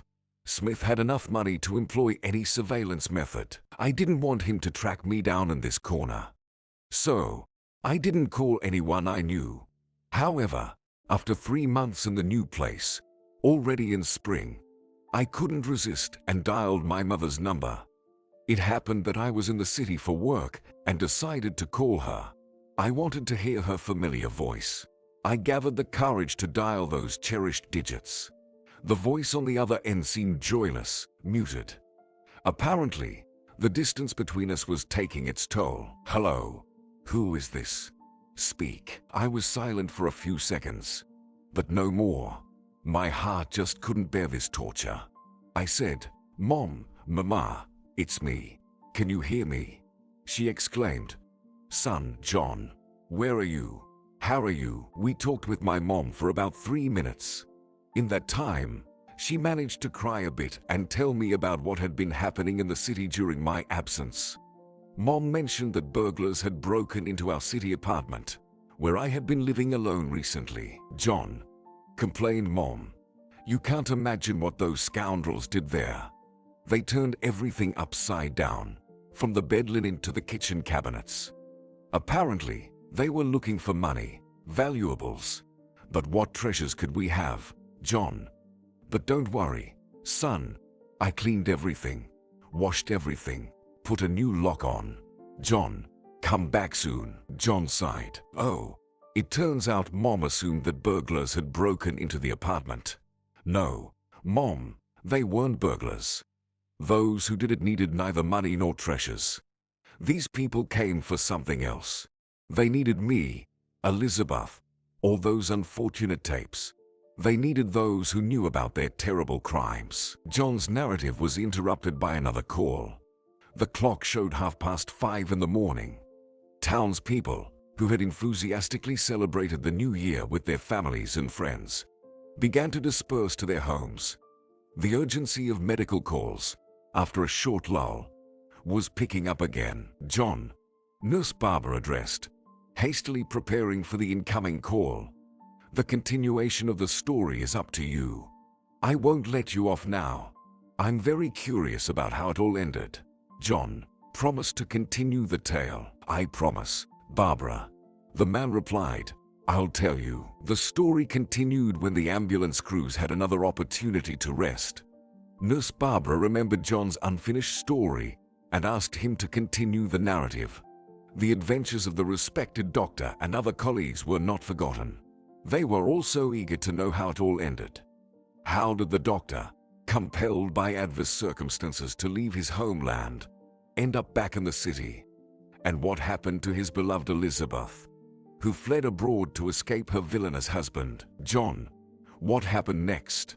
Did you work in Whistler for a long time? In general, how was life for you in Canada? "It was good. No complaints," replied the elderly doctor. "Of course, It was unusual at first. I was born and lived my entire conscious life in the city, so I was used to the constant hustle and bustle. The shops, cafes, cinemas, and in the village. All of that was much less, fewer people, cars, and stores. But, dear colleagues, I must say that living in the countryside is quite nice. There's beautiful nature, clean air, tranquility. Did anything change on a personal level? Someone asked John. Well, in terms of personal life, I didn't think about it at first. John replied, I hoped that my exile would end soon. I would return home, and I would try to find my Elizabeth. 2 years had passed since I lived in Whistler. I began to get used to this life. In my free time, I read, developed a fondness for fishing. It was nice to sit on the riverbank with a fishing rod in complete solitude, contemplate life, and enjoy the beauty of nature. One day, I decided to call Joseph Taylor. I wanted to hear from a friend about what was happening in the city, whether Smith was looking for me, and also seek advice about my return to my homeland. Joseph was very happy to receive my call. Yes, my friend, your disappearance caused quite a stir, he said. Smith came here with his whole gang, looking for you and your wife. I think he left some of his people here, or instructed the local guys to keep an eye out for you. But he didn't file a missing person report for you. He came to me, answered questions about the driver who was with his wife on the day of the accident. Said he didn't know where the driver is now. Allegedly, he hasn't shown up. Promised to let me know if the missing person is found. I think, John, he's not telling the whole truth. Probably, his people took care of the driver a long time ago, considering him unable to handle the task. Anyway, I put the driver on the wanted list. But I have a question. Why hasn't Smith filed a report on you yet? I believe it's because he doesn't want to draw attention to himself. John, you understand. His plan is simple. Find you on his own and settle scores with you. And, through you, get to his runaway wife, Elizabeth. He's not as simple as he seems. Smith understands that if he comes to us, he won't be able to talk to you one-on-one, only with our mediation. And, as you understand, we are not interested in helping him. So, John, here's a friendly piece of advice for you. Stay where you are right now and don't show yourself. It's too early for you to return to your hometown. How about your Elizabeth? Are you two together? No, Joseph, I confessed. She's not with me. She's somewhere on the banks of the Rhine. What does that mean? Separated again? Well, you and your love, when will you be together? Your whole life might pass by. Okay, John, take care of yourself.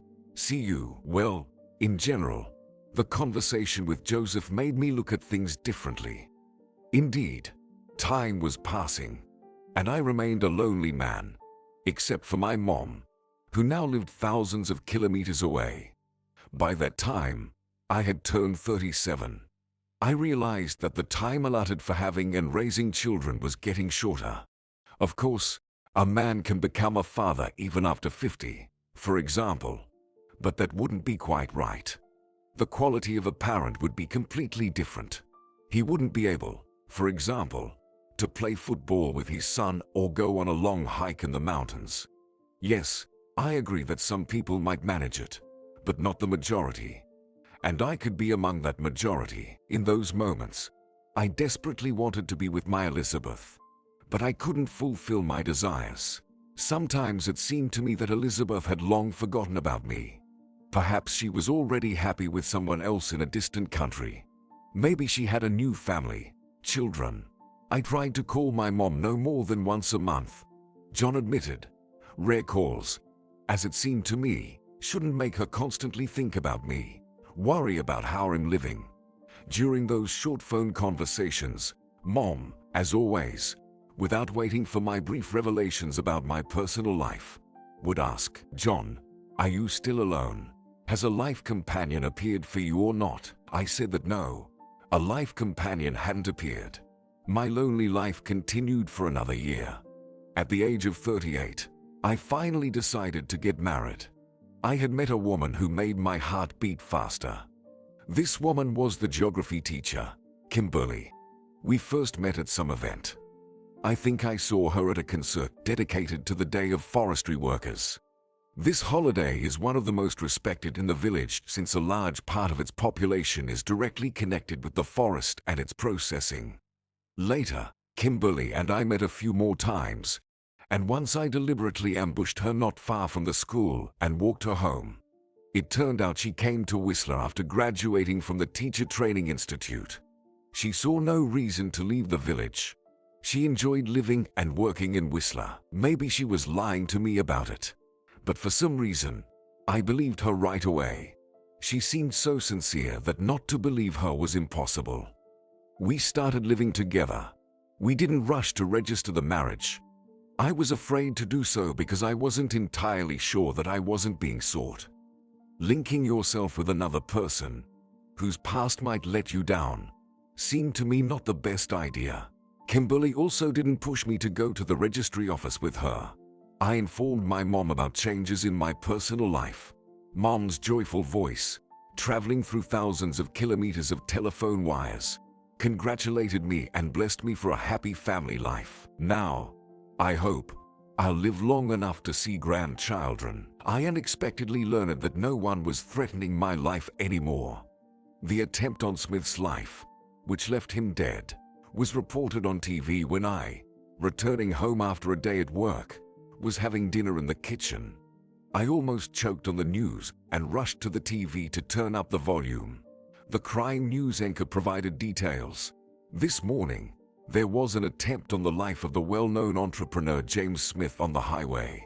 An explosive device planted under the car detonated remotely, as evidenced by the results of the forensic examination. The entrepreneur died on the spot. According to information obtained by our correspondents, several versions are currently being considered. The first suggests that the attempt could have been made by business competitors. The second is a manifestation of personal revenge, as the businessman, during his lifetime, was a controversial and not entirely balanced person. In general, this news stirred the media for a few weeks, John said. New articles kept appearing, accusing Smith of dishonest business practices, cruelty, and ties to the mafia. There was also an article about the mysterious disappearance of the businessman's wife, Elizabeth. Reading the articles that caught my eye, I noted that much of what was written corresponded well with reality. Joseph Taylor was right. People like Smith don't live long. The inhuman being who could have taken away the most precious person in my life paid the price for his actions. Well, everyone gets what they deserve. Now, I could return to my hometown, but I didn't rush to do so. Paul Jackson, the head of the businessman's security, was still alive. Paul Jackson posed no less danger to me. Time was needed for the passions aroused by the attempt on the businessman to subside. I understood that to close the case, they were looking for the masterminds and the executors. But essentially, what was needed now was a scapegoat to close the high-profile case and report on the splendid job done. And any person familiar with Smith, who had any kind of conflict with him, could be that scapegoat. I could be that scapegoat myself. I realized that Paul Jackson or the lawyer could easily mention my name when listing the enemies of their owner to the investigator. So, returning to my hometown had to be postponed indefinitely. The elderly doctor said, perhaps, or maybe not. Elizabeth also learned the stunning news of the tyrant husband's inglorious demise. And if she did, she probably finally breathed a sigh of relief. My thoughts returned to her. I knew nothing about Elizabeth. Now, I was living with another woman, though I still often thought and remembered Elizabeth. By that time, Kimberly, my companion, had turned 22. At first, I thought that, at most, in a year, I would become a father. I thought that one of the reasons for our union was Kimberly's desire to become a mother. The girl reached an age, I thought, when continuing the family, motherhood, becomes a necessity. But a year passed, then another, and we still didn't have children. I tried to hint to Kimberly about this delicate issue, but it seemed she didn't understand what I meant or didn't want to understand me. Nevertheless, one day, Kimberly initiated an open conversation. She declared, "John, if you are genuinely interested in fatherhood, let's put all the cards on the table. I will never have children." I was discouraged by such a response from my beloved. Questions poured in naturally. "Never. Kimberly, why? How should I understand this?" She replied that a doctor told her about it. An intelligent, knowledgeable doctor. Not a traumatologist, but a gynecologist. "Should I give you the name?" she asked. "Well, you probably don't know him anyway. He works in the city where I studied at the institute." "So, what did he tell you?" "He said that I would never have children again. And I am to blame for this myself. I shouldn't have slept with boys and had abortions at 17. I really liked a guy who was 3 years older than me. We got close before he left for the army. We had only been together twice, but I got pregnant. I had to have an abortion." Her eyes filled with tears back then, John recalled. "It wasn't easy for me either." After calming down, she spoke more elaborately, bearing her soul. "You probably thought no one invited me to get married in Whistler before you, right?" "Yes, they did, John. In the first year I came here, many proposed to me. But I wasn't interested in anyone because I knew it was wrong to get married, knowing I was infertile.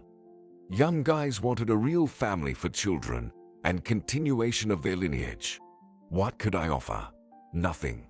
Then you, John, appeared. I thought maybe you were hiding from someone or running away from someone. I thought maybe you left a family somewhere, maybe you have children. I thought back then, you don't need any extras. And now I realize that I was wrong. You have no children. On the contrary, you want them, John. Forgive me," Kimberly said. But at that time, I tried to reassure Kimberly, steer the conversation in a different direction. I hugged her shoulders and said, "We'll get through this. Dear, forget it. Maybe your gynecologist was wrong. Perhaps everything will still work out." After the candid conversation, Kimberly and I became significantly closer. The understanding that human relationships do not pass without a trace, that there is a price for everything we do in life, made us almost like family. We lived 8 happy years with Kimberly until she was gone. Kimberly left this life, saving someone else's life. The mountain stream that flowed through the town of Whistler was usually shallow on regular days. However, during the spring flood or on gloomy days with continuous rain for several days, this river turned into a furious, raging torrent, sweeping away everything in its path. People and domestic animals often drowned in the river. So, on that fateful day, Kimberly was returning from school, having completed all her tasks. On my way home, I walked along the river. She was very close when she heard a cry. The river swiftly carried 5th grader Gary Mitchell in its waters. The boy was desperately trying to get out of the water, but he lacked the strength. Kimberly quickly looked around, realizing there was no one. Then, without a second thought, she kicked off her shoes and threw off her coat, plunging into the turbulent, murky water. Kimberly knew how to swim and hoped to resurface with the rescued student. But something went wrong. She saved Gary Mitchell, pushing him ashore with her last strength. But sadly, she perished. Apparently, the fierce current had violently struck her head against a rock, and she, losing consciousness, drowned. Many people bid farewell to Kimberly on her final journey. Representatives from the Department of Education were present, and many warm and mournful words were spoken in her honor. This new twist of fate left me in shock. I didn't understand why fate was punishing me, why it threw such challenging trials at me. Once again, I was left alone, and I promised myself that I would not engage in close relationships with any woman for the rest of my days. It seemed that I brought only misfortune and disappointment to loved ones. It was the case with Elizabeth. It happened with Kimberly. And I couldn't even make my own mother, who was dear to me, happy. Upon learning that I was alone again, My mother was deeply saddened and asked me to return home to our native town. Frankly, after Kimberly's departure, I also started contemplating leaving Whistler. By that time, I knew that the entire business empire of Smith had passed to his former head of security, Paul Jackson. It was reported. In my opinion, the reason Smith was saved was obvious. He was destroyed by the one who was supposed to protect him. By all logic, Paul Jackson should be in prison now, but instead, he was enjoying all the privileges that his boss had until yesterday. I understood that Paul Jackson was no less dangerous for me than the one he had destroyed, Smith, although the latter had many more questions for me than his accomplice. But Paul Jackson also understood that I knew about the atrocities he committed several years ago. Thanks to Elizabeth, the statute of limitations for these crimes had not expired. Paul Jackson knew very well that Elizabeth and I could become witnesses to his crimes. But I also knew perfectly well that after Kimberly's death, I simply couldn't live in a place that reminded me of her untimely departure from life. I decided to return to the city where I was born and raised, where I was once happy, and fled when circumstances turned unfavorable. Before making the final decision, I called Joseph, and he was glad to hear from me. "John, hi, how are you? Aren't you tired of hiding yet? Come back. I think it's time." "What about Paul Jackson?" "He's still free, John, but I think he has bigger problems right now. The authorities are very interested in him at the moment." "Yes, of course, with my assistance, not just a phone call." "When you come, John, I'll tell you everything," Taylor replied. Life in Whistler has come to its logical conclusion. Before leaving, I visited Kimberly, placed a bouquet of her favorite flowers on the grave mound, stood in silence, recalling the happy family years we had spent together. Then, I started preparing to go back home. Upon returning to my hometown, I, of course, first called my mom. Delighted with my arrival, my mom rushed over immediately to see and embrace me again. We spent 2 hours talking, sharing what had happened in our lives during these years of separation. Mom noticeably aged. Wrinkles appeared on her face, and her thick chestnut hair had a touch of gray. Blue lines of slightly swollen veins were visible through the thin translucent skin on her hands. "I felt that you, John, would come back.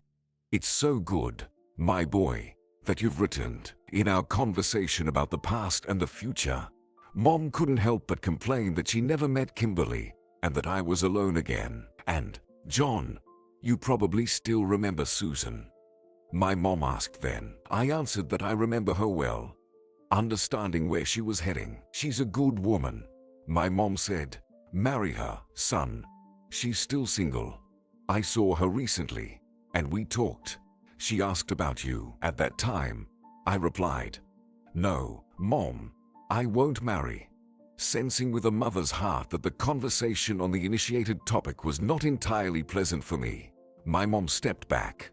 I called Joseph Taylor the next day. "Let's go fishing," my classmate suggested, "with an overnight stay, like in our childhood. Remember? We'll catch some fish, cook soup, sit, and chat. I have a day off tomorrow. Are you in?" I told him I agreed and would be glad to see him. At the appointed time, Joseph picked me up, and we headed to one of the lakes well known to us since childhood. We had been to this forest lake several times with Joseph and other guys, fished, swam, and floated on wooden rafts. It was a fun and carefree time.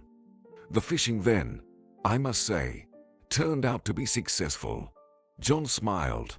I told Joseph about my life, and he shared his police routines, which were anything but calm and measured in those years. One of the stories indirectly involved me. Joseph narrated, "One day, we were called out to identify a body found by workers in one of the collectors of the heating main. Upon arrival, we inquired about the discovery and its location. In short, the workers explained that right after opening the pipeline, they sensed an odor, initially thinking it might be some animal, a dog, or something that fell into the hatch.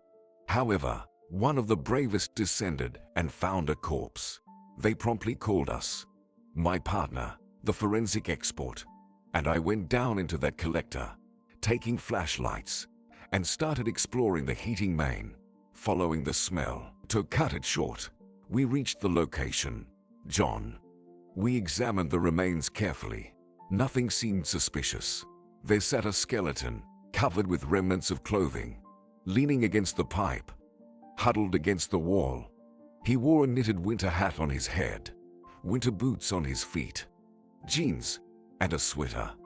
Over the sweater, there was a jacket. The posture was as if he had sat down to rest and accidentally fell asleep, and never woke up. Among the partially decomposed items in his pockets were keys, a lighter, a driver's license, a passport, a pager, and a plastic clothing bag. And in that bag, John, guess what was in it? Joseph paused, lighting a cigarette. I looked at him and replied, videotapes. I understood why Joseph was telling me this not entirely pleasant story. He exhaled a puff of blue smoke and answered, yes, John, precisely videotapes. 2 of them, Joseph added. Are those the ones Elizabeth was carrying? I asked at the time. Yes, John, the very ones. Joseph reassured me. In short, we brought the deceased up. I kept the evidence, and the remains were taken by the coroner. The pager, of course, was rendered useless. We couldn't extract any information from it. The documents were still readable, and we identified him. It turned out to be the driver who caused the accident involving Elizabeth. Everything fell into place. Listen, Joseph. I addressed my friend, the investigator. How did this driver end up in the sewer? So, did Smith order to get rid of him as an unnecessary witness? No, John. The police major disagreed with me. No one got rid of him. He died on his own. How come? I wondered. Did his conscience suddenly awaken? Did he realize that he almost killed an innocent woman? Again, you didn't guess, John. It's much simpler, Joseph said. He suffered no less from the accident he caused than Elizabeth. But she lost consciousness, and he didn't. In a state of shock, he managed to take the tapes and watch what happened for a while. Then he reached the heating main, and internal bleeding started. Turns out, his ribs were broken. The pathologist described it to me in the report. Ah, I see why he was sitting, not lying down. I expressed my medical guess. In such a condition, he simply couldn't lie down. Broken ribs. But why did he go into the heating main? Couldn't he find another place? You see, John, another place for him could have turned into a prison. Joseph told me. He knew we would be looking for him. Besides, going to the high-rises was quite far, and the heating main is visible from the road. It emits steam in winter. So, he dived in there. He had no strength left to do anything else because he was on the verge of collapse. That's how it happened. Listen, Joseph. The tapes. Did you watch what's on them? Where are they? Watched. The major confirmed somberly. Disgusting. John, Smith and Paul Jackson are inhuman. These tapes had no relation to the case I was working on. I needed to identify the culprit of the accident, find him, and hand over the evidence to court. Essentially, I did that. Found the body, closed the case, and I sent the tapes to their destination, to the address where Elizabeth was taking them. And where was she taking them, John?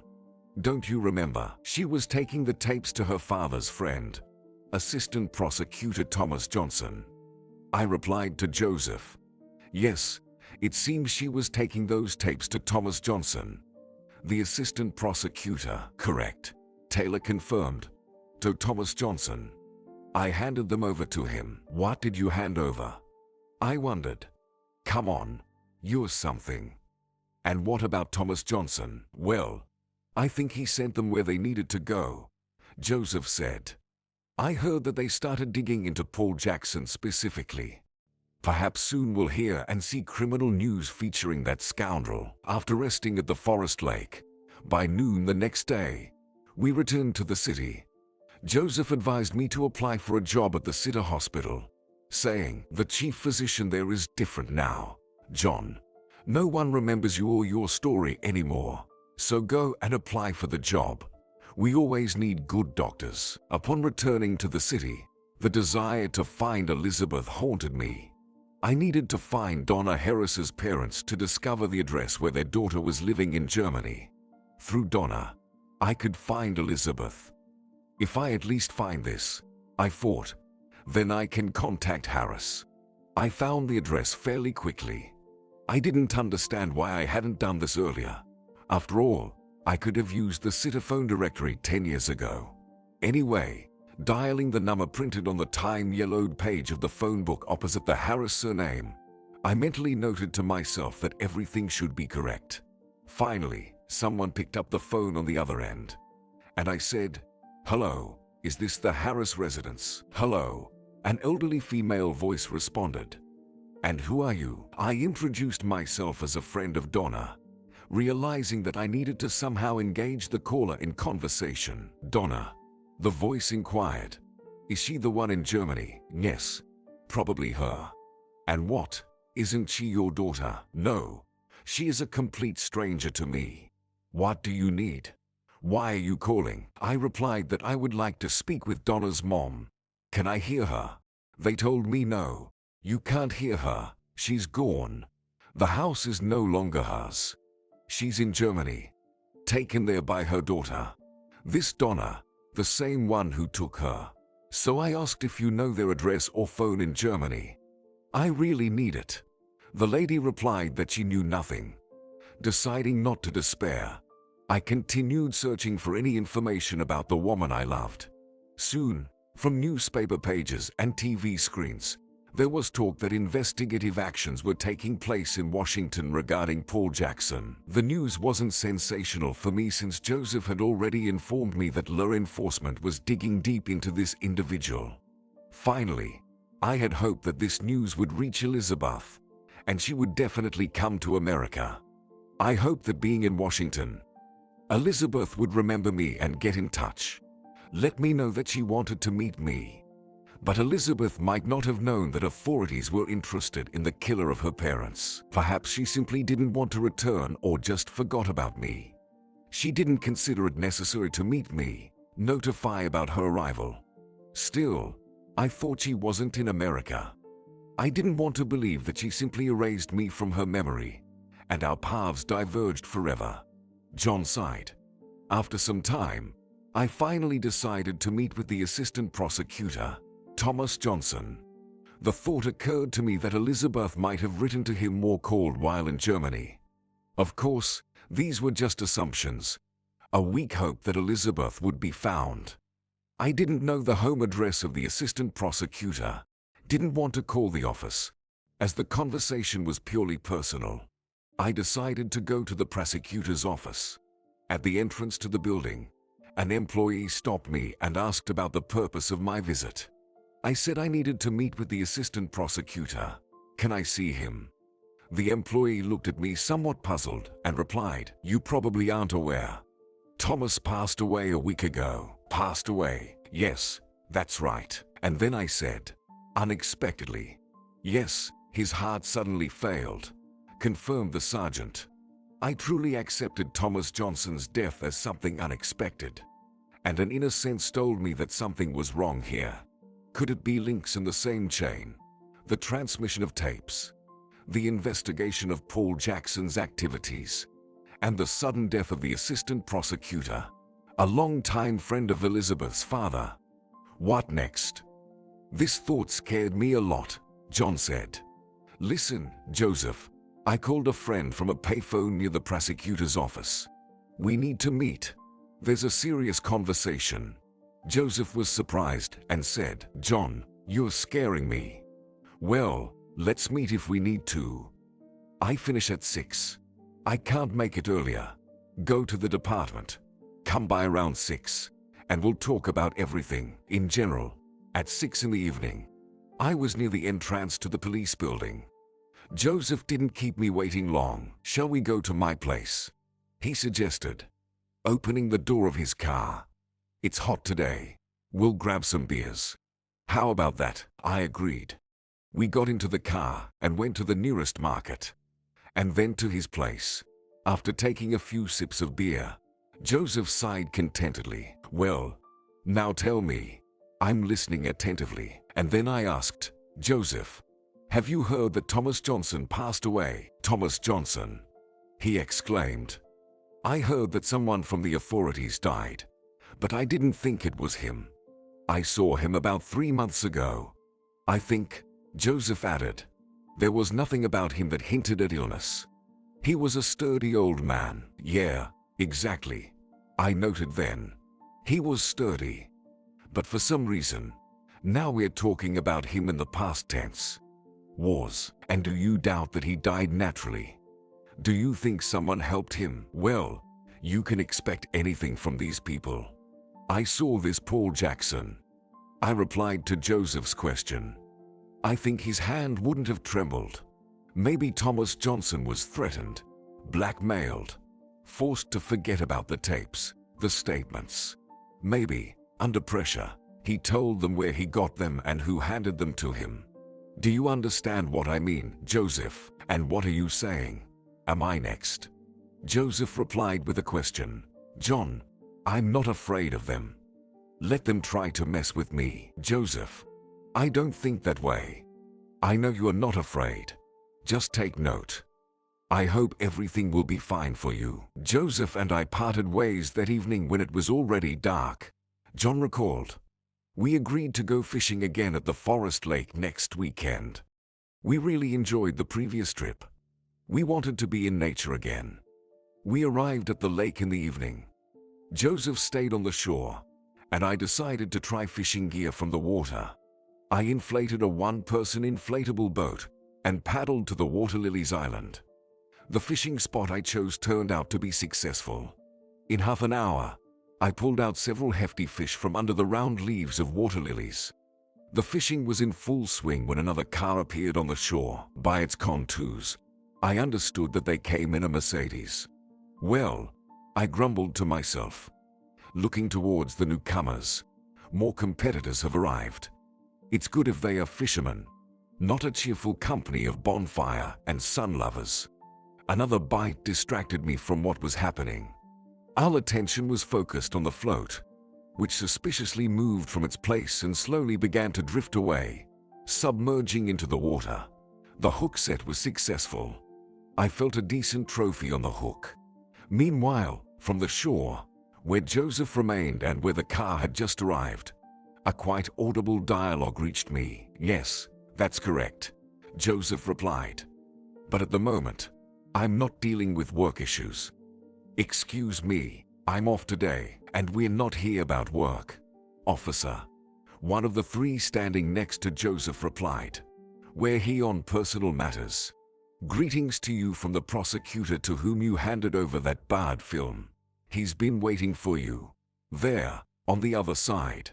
Following these words, 2 muffled shots rang out. From the bushes near the shore, a heron rose and flew over the lake, flapping its wings heavily. I saw Joseph stagger and fall to the ground. As the criminals hurriedly squeezed into the car, starting its engine, I, overwhelmed by despair, grabbed the oars and rowed towards the shore. Jumping out of the boat, I ran to Joseph. My friend was still alive. I leaned over him, trying to provide some help. Joseph opened his eyes slightly, wheezing, foaming at the mouth. "Start the car. They'll leave.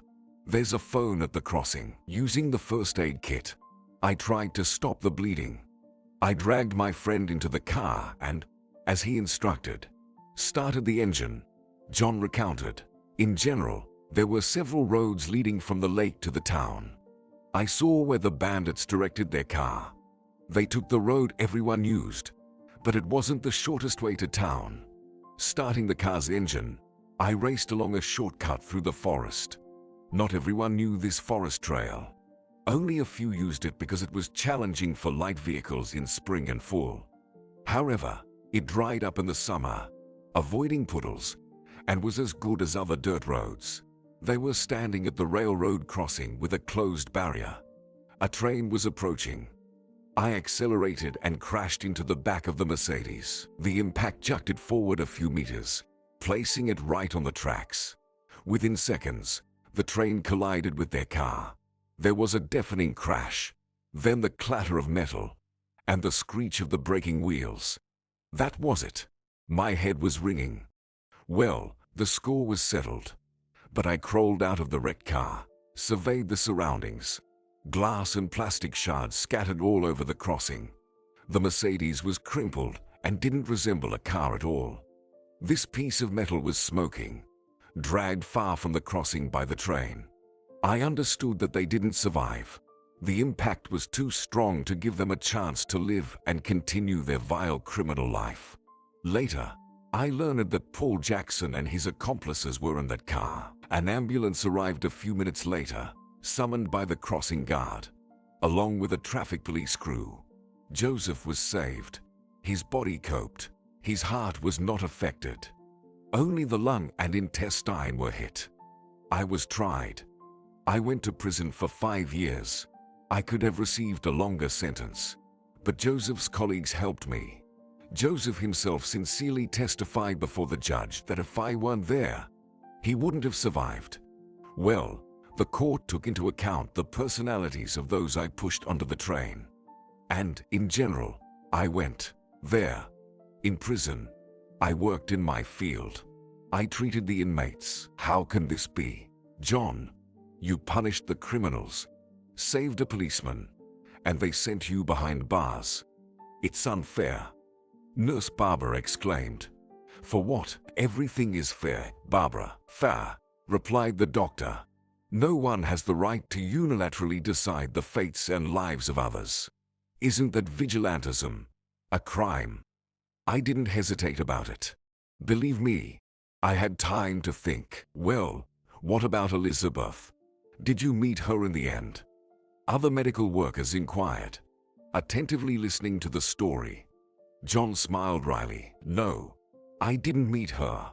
Life goes on, and hopes diminish more and more. John, do you have a family? I do. Of course, the doctor joked. I'm not alone. I live with my cat. And where is your mother now? Colleagues asked. She passed away. She was very worried about me. Her heart couldn't endure the long wait. John fell silent for a few seconds, then continued. So, upon my return, I started working in emergency medical services. The court didn't restrict me in medical practice since I was convicted not for any crimes related to my profession. John paused once again, concluding his narrative. In general, that's how my story, which began right before the new year in the last century, ended. Honestly, I don't like this holiday since then. I try to dedicate New Year's Eve to work, so I agree to be on duty from December 31st to January 1st. I've been doing it for the last 10 years. At 7:40 a.m., a message came to the ambulance dispatch. A 58-year-old woman, presumably a leg fracture. Appropriations Avenue, House 57. John and Barbara hurried to the call. The crew's shift was ending in 30 minutes.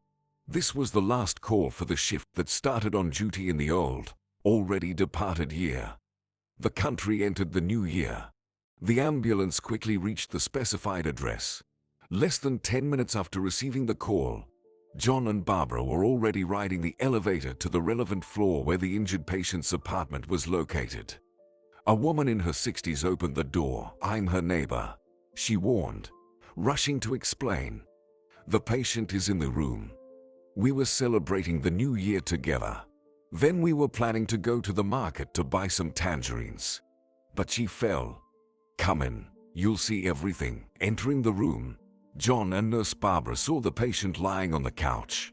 Her knee was neatly bandaged with a clean white towel. So, what happened? The doctor asked, sitting on the edge of the couch and putting on his glasses. Do you have a fracture? Where does it hurt? Without looking at the doctor, the woman, wincing in pain, spoke. The leg. My knee hurts. It's burning. Suddenly, she turned her head towards the doctor, fell silent, gazing at his features, and hesitantly said, John, "Is that you?" John unexpectedly trembled, as if he had just been struck by an invisible lightning, and looking intensely at the patient's face, asked, not believing his eyes, "Elizabeth, how is this possible?" And I thought, "That's it. We won't meet again. I thought I would never see you." She didn't respond. Her hands intertwined on his shoulders. Forgetting the pain, the woman tightly embraced the man, as if never to let him go again. John was stunned by the sudden reunion with Elizabeth. They hadn't seen each other, it seemed, for 1,000 years. His heart pounded with joy and surprise. Images of the past flashed in his mind, moments when he and Elizabeth spent happy times in their youth. Moments when he kissed her, believing that life would always be so beautiful and happy. He also recalled the bitterness of parting with his beloved and the years of searching, gradually losing hope of ever meeting her again. "Elizabeth, I never expected to see you here," John began, trying to gather his thoughts while genuinely caring for the patient so dear to his heart. "So, what happened to you? Why did you fall?" Elizabeth tried to smile, but tears welled up in her eyes. "I don't know, John. I just fell, and my leg is swelling. It seems no fracture," reassured the doctor, gently examining her knee. Then he turned to Nurse Barbara. "Barbara, administer a painkiller and apply dry ice to the bruised area. Also, Barbara, I won't go back to the station. Please finish the shift. I'll stay with the patient. I'll monitor her condition." "Okay." The nurse nodded at John, understandingly smiled, and said, All right. I'll take care of everything. Stay, of course. Happy New Year to both of you. Happiness in the new life." When they were left alone in the apartment, John took Elizabeth's hands in his and said, "Elizabeth, if only you knew how much I regretted our separation back in 1988. I've been thinking about you all this time and about what we had between us. And now, seeing you, I realized that I never stopped loving you." Elizabeth looked at John with tenderness in her eyes. "John, I've always thought of you. You were my love, and I never stopped missing you, my dear." "Elizabeth, tell me, where have you been all these years? What happened to you?" John interrupted. "I don't know anything about you. Why didn't you write to me?" "I did write to you, John," she replied. "I sent 2 letters to your address, but I didn't receive any response. I was far away. I couldn't read your letters. Then my mom and I sold our old apartment. That's how it went. Now, tell me, how was your life in Germany when you returned?" "In Germany? I lived there for 7 years, then in Spain. I spent another 14 years there, married a Spaniard. And when I lost my husband, I came back to America. I've only been here for 3 months, John. This is my homeland, where all the happiest moments of my life happened. Here are my parents. I'm happy for you, Elizabeth," John said. "You turned out to be happier than me, and I sincerely rejoice in that. You have a son, someone to live for, to rejoice in. A biological son is the meaning of life. I don't know how a father feels because I never got to experience that. I never got to play the role of a dad." "It's not too late, John," Elizabeth said softly. "What? You think I still can? I mean, can we?" John asked, gently kissing Elizabeth's hand. "Silly," Elizabeth said, mysteriously smiling. "Why not? Our son is flying in from Germany tomorrow. You'll get to experience fatherhood. He's not just mine. He's yours too. I got pregnant that night, John. Our last night before leaving for Germany. Remember?" "Elizabeth dear, you're not deceiving me. Is this true?" "Yes, John, it's true. Here he is, your son." She handed him the phone, displaying a blue-eyed, blonde-haired young man. Before taking the phone with the photo, John silently wiped his glasses carefully, then looked at his son for a long time and attentively. "Does he resemble me or not?" Elizabeth asked, completely confident that John's answer would be affirmative. "He even has a mole in the same place as mine, above the left eyebrow," John joyfully replied. "And the dimple on the chin is mine too. He's like me, in his 20s. A perfect copy of Elizabeth. Only his eyes and hair are yours. Everything else is from me." John met his son, whom he had never seen before. The next day, Mark flew in from Berlin to spend the rest of the holiday with his mother. Learning that his son was arriving tomorrow, John eagerly awaited the meeting while simultaneously fearing this moment. He didn't know how to behave with a relative he had never seen and was unaware of his birth. He also didn't know how his son would react to the appearance of an unknown father. This both troubled and delighted the elderly doctor. Finally, on the next day, they were able to meet. The meeting took place at the airport, where Mark and his young wife Brenda appeared after getting off the bus that transported passengers from the just-landed plane. John recognized his son immediately and couldn't contain his joy. He called out to the young man and hurried towards him. "Mark, hello, I'm probably here for you," John said to his son. "I'm here on behalf of your mother. She asked me to meet you. I have a car.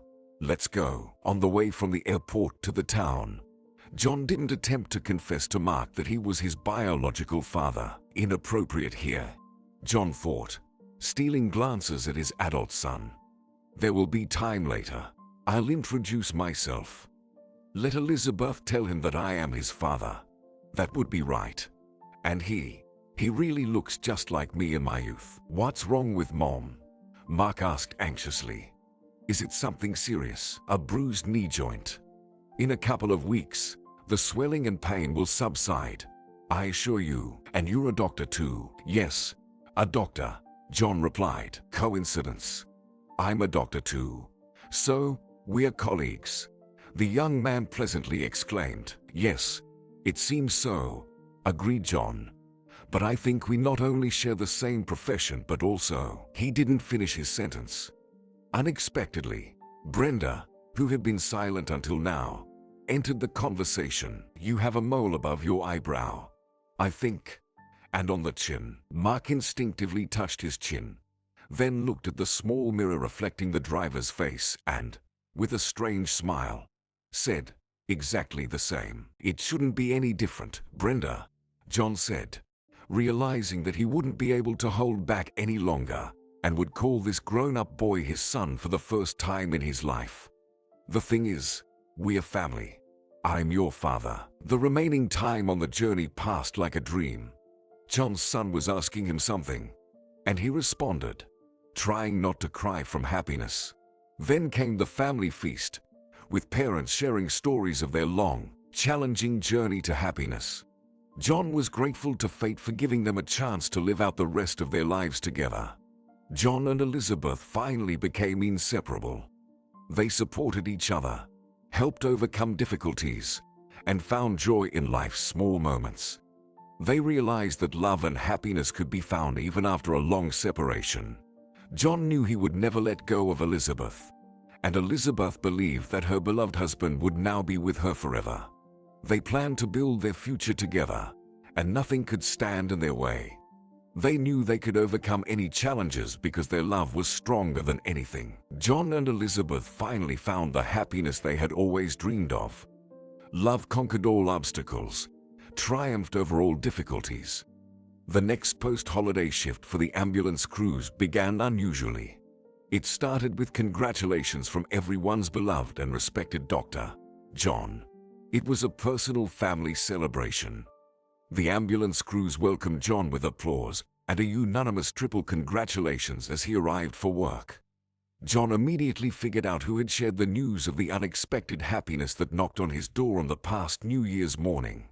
He smiled at Nurse Barbara and then thanked everyone for the congratulations, adding, "Thank you, my friends.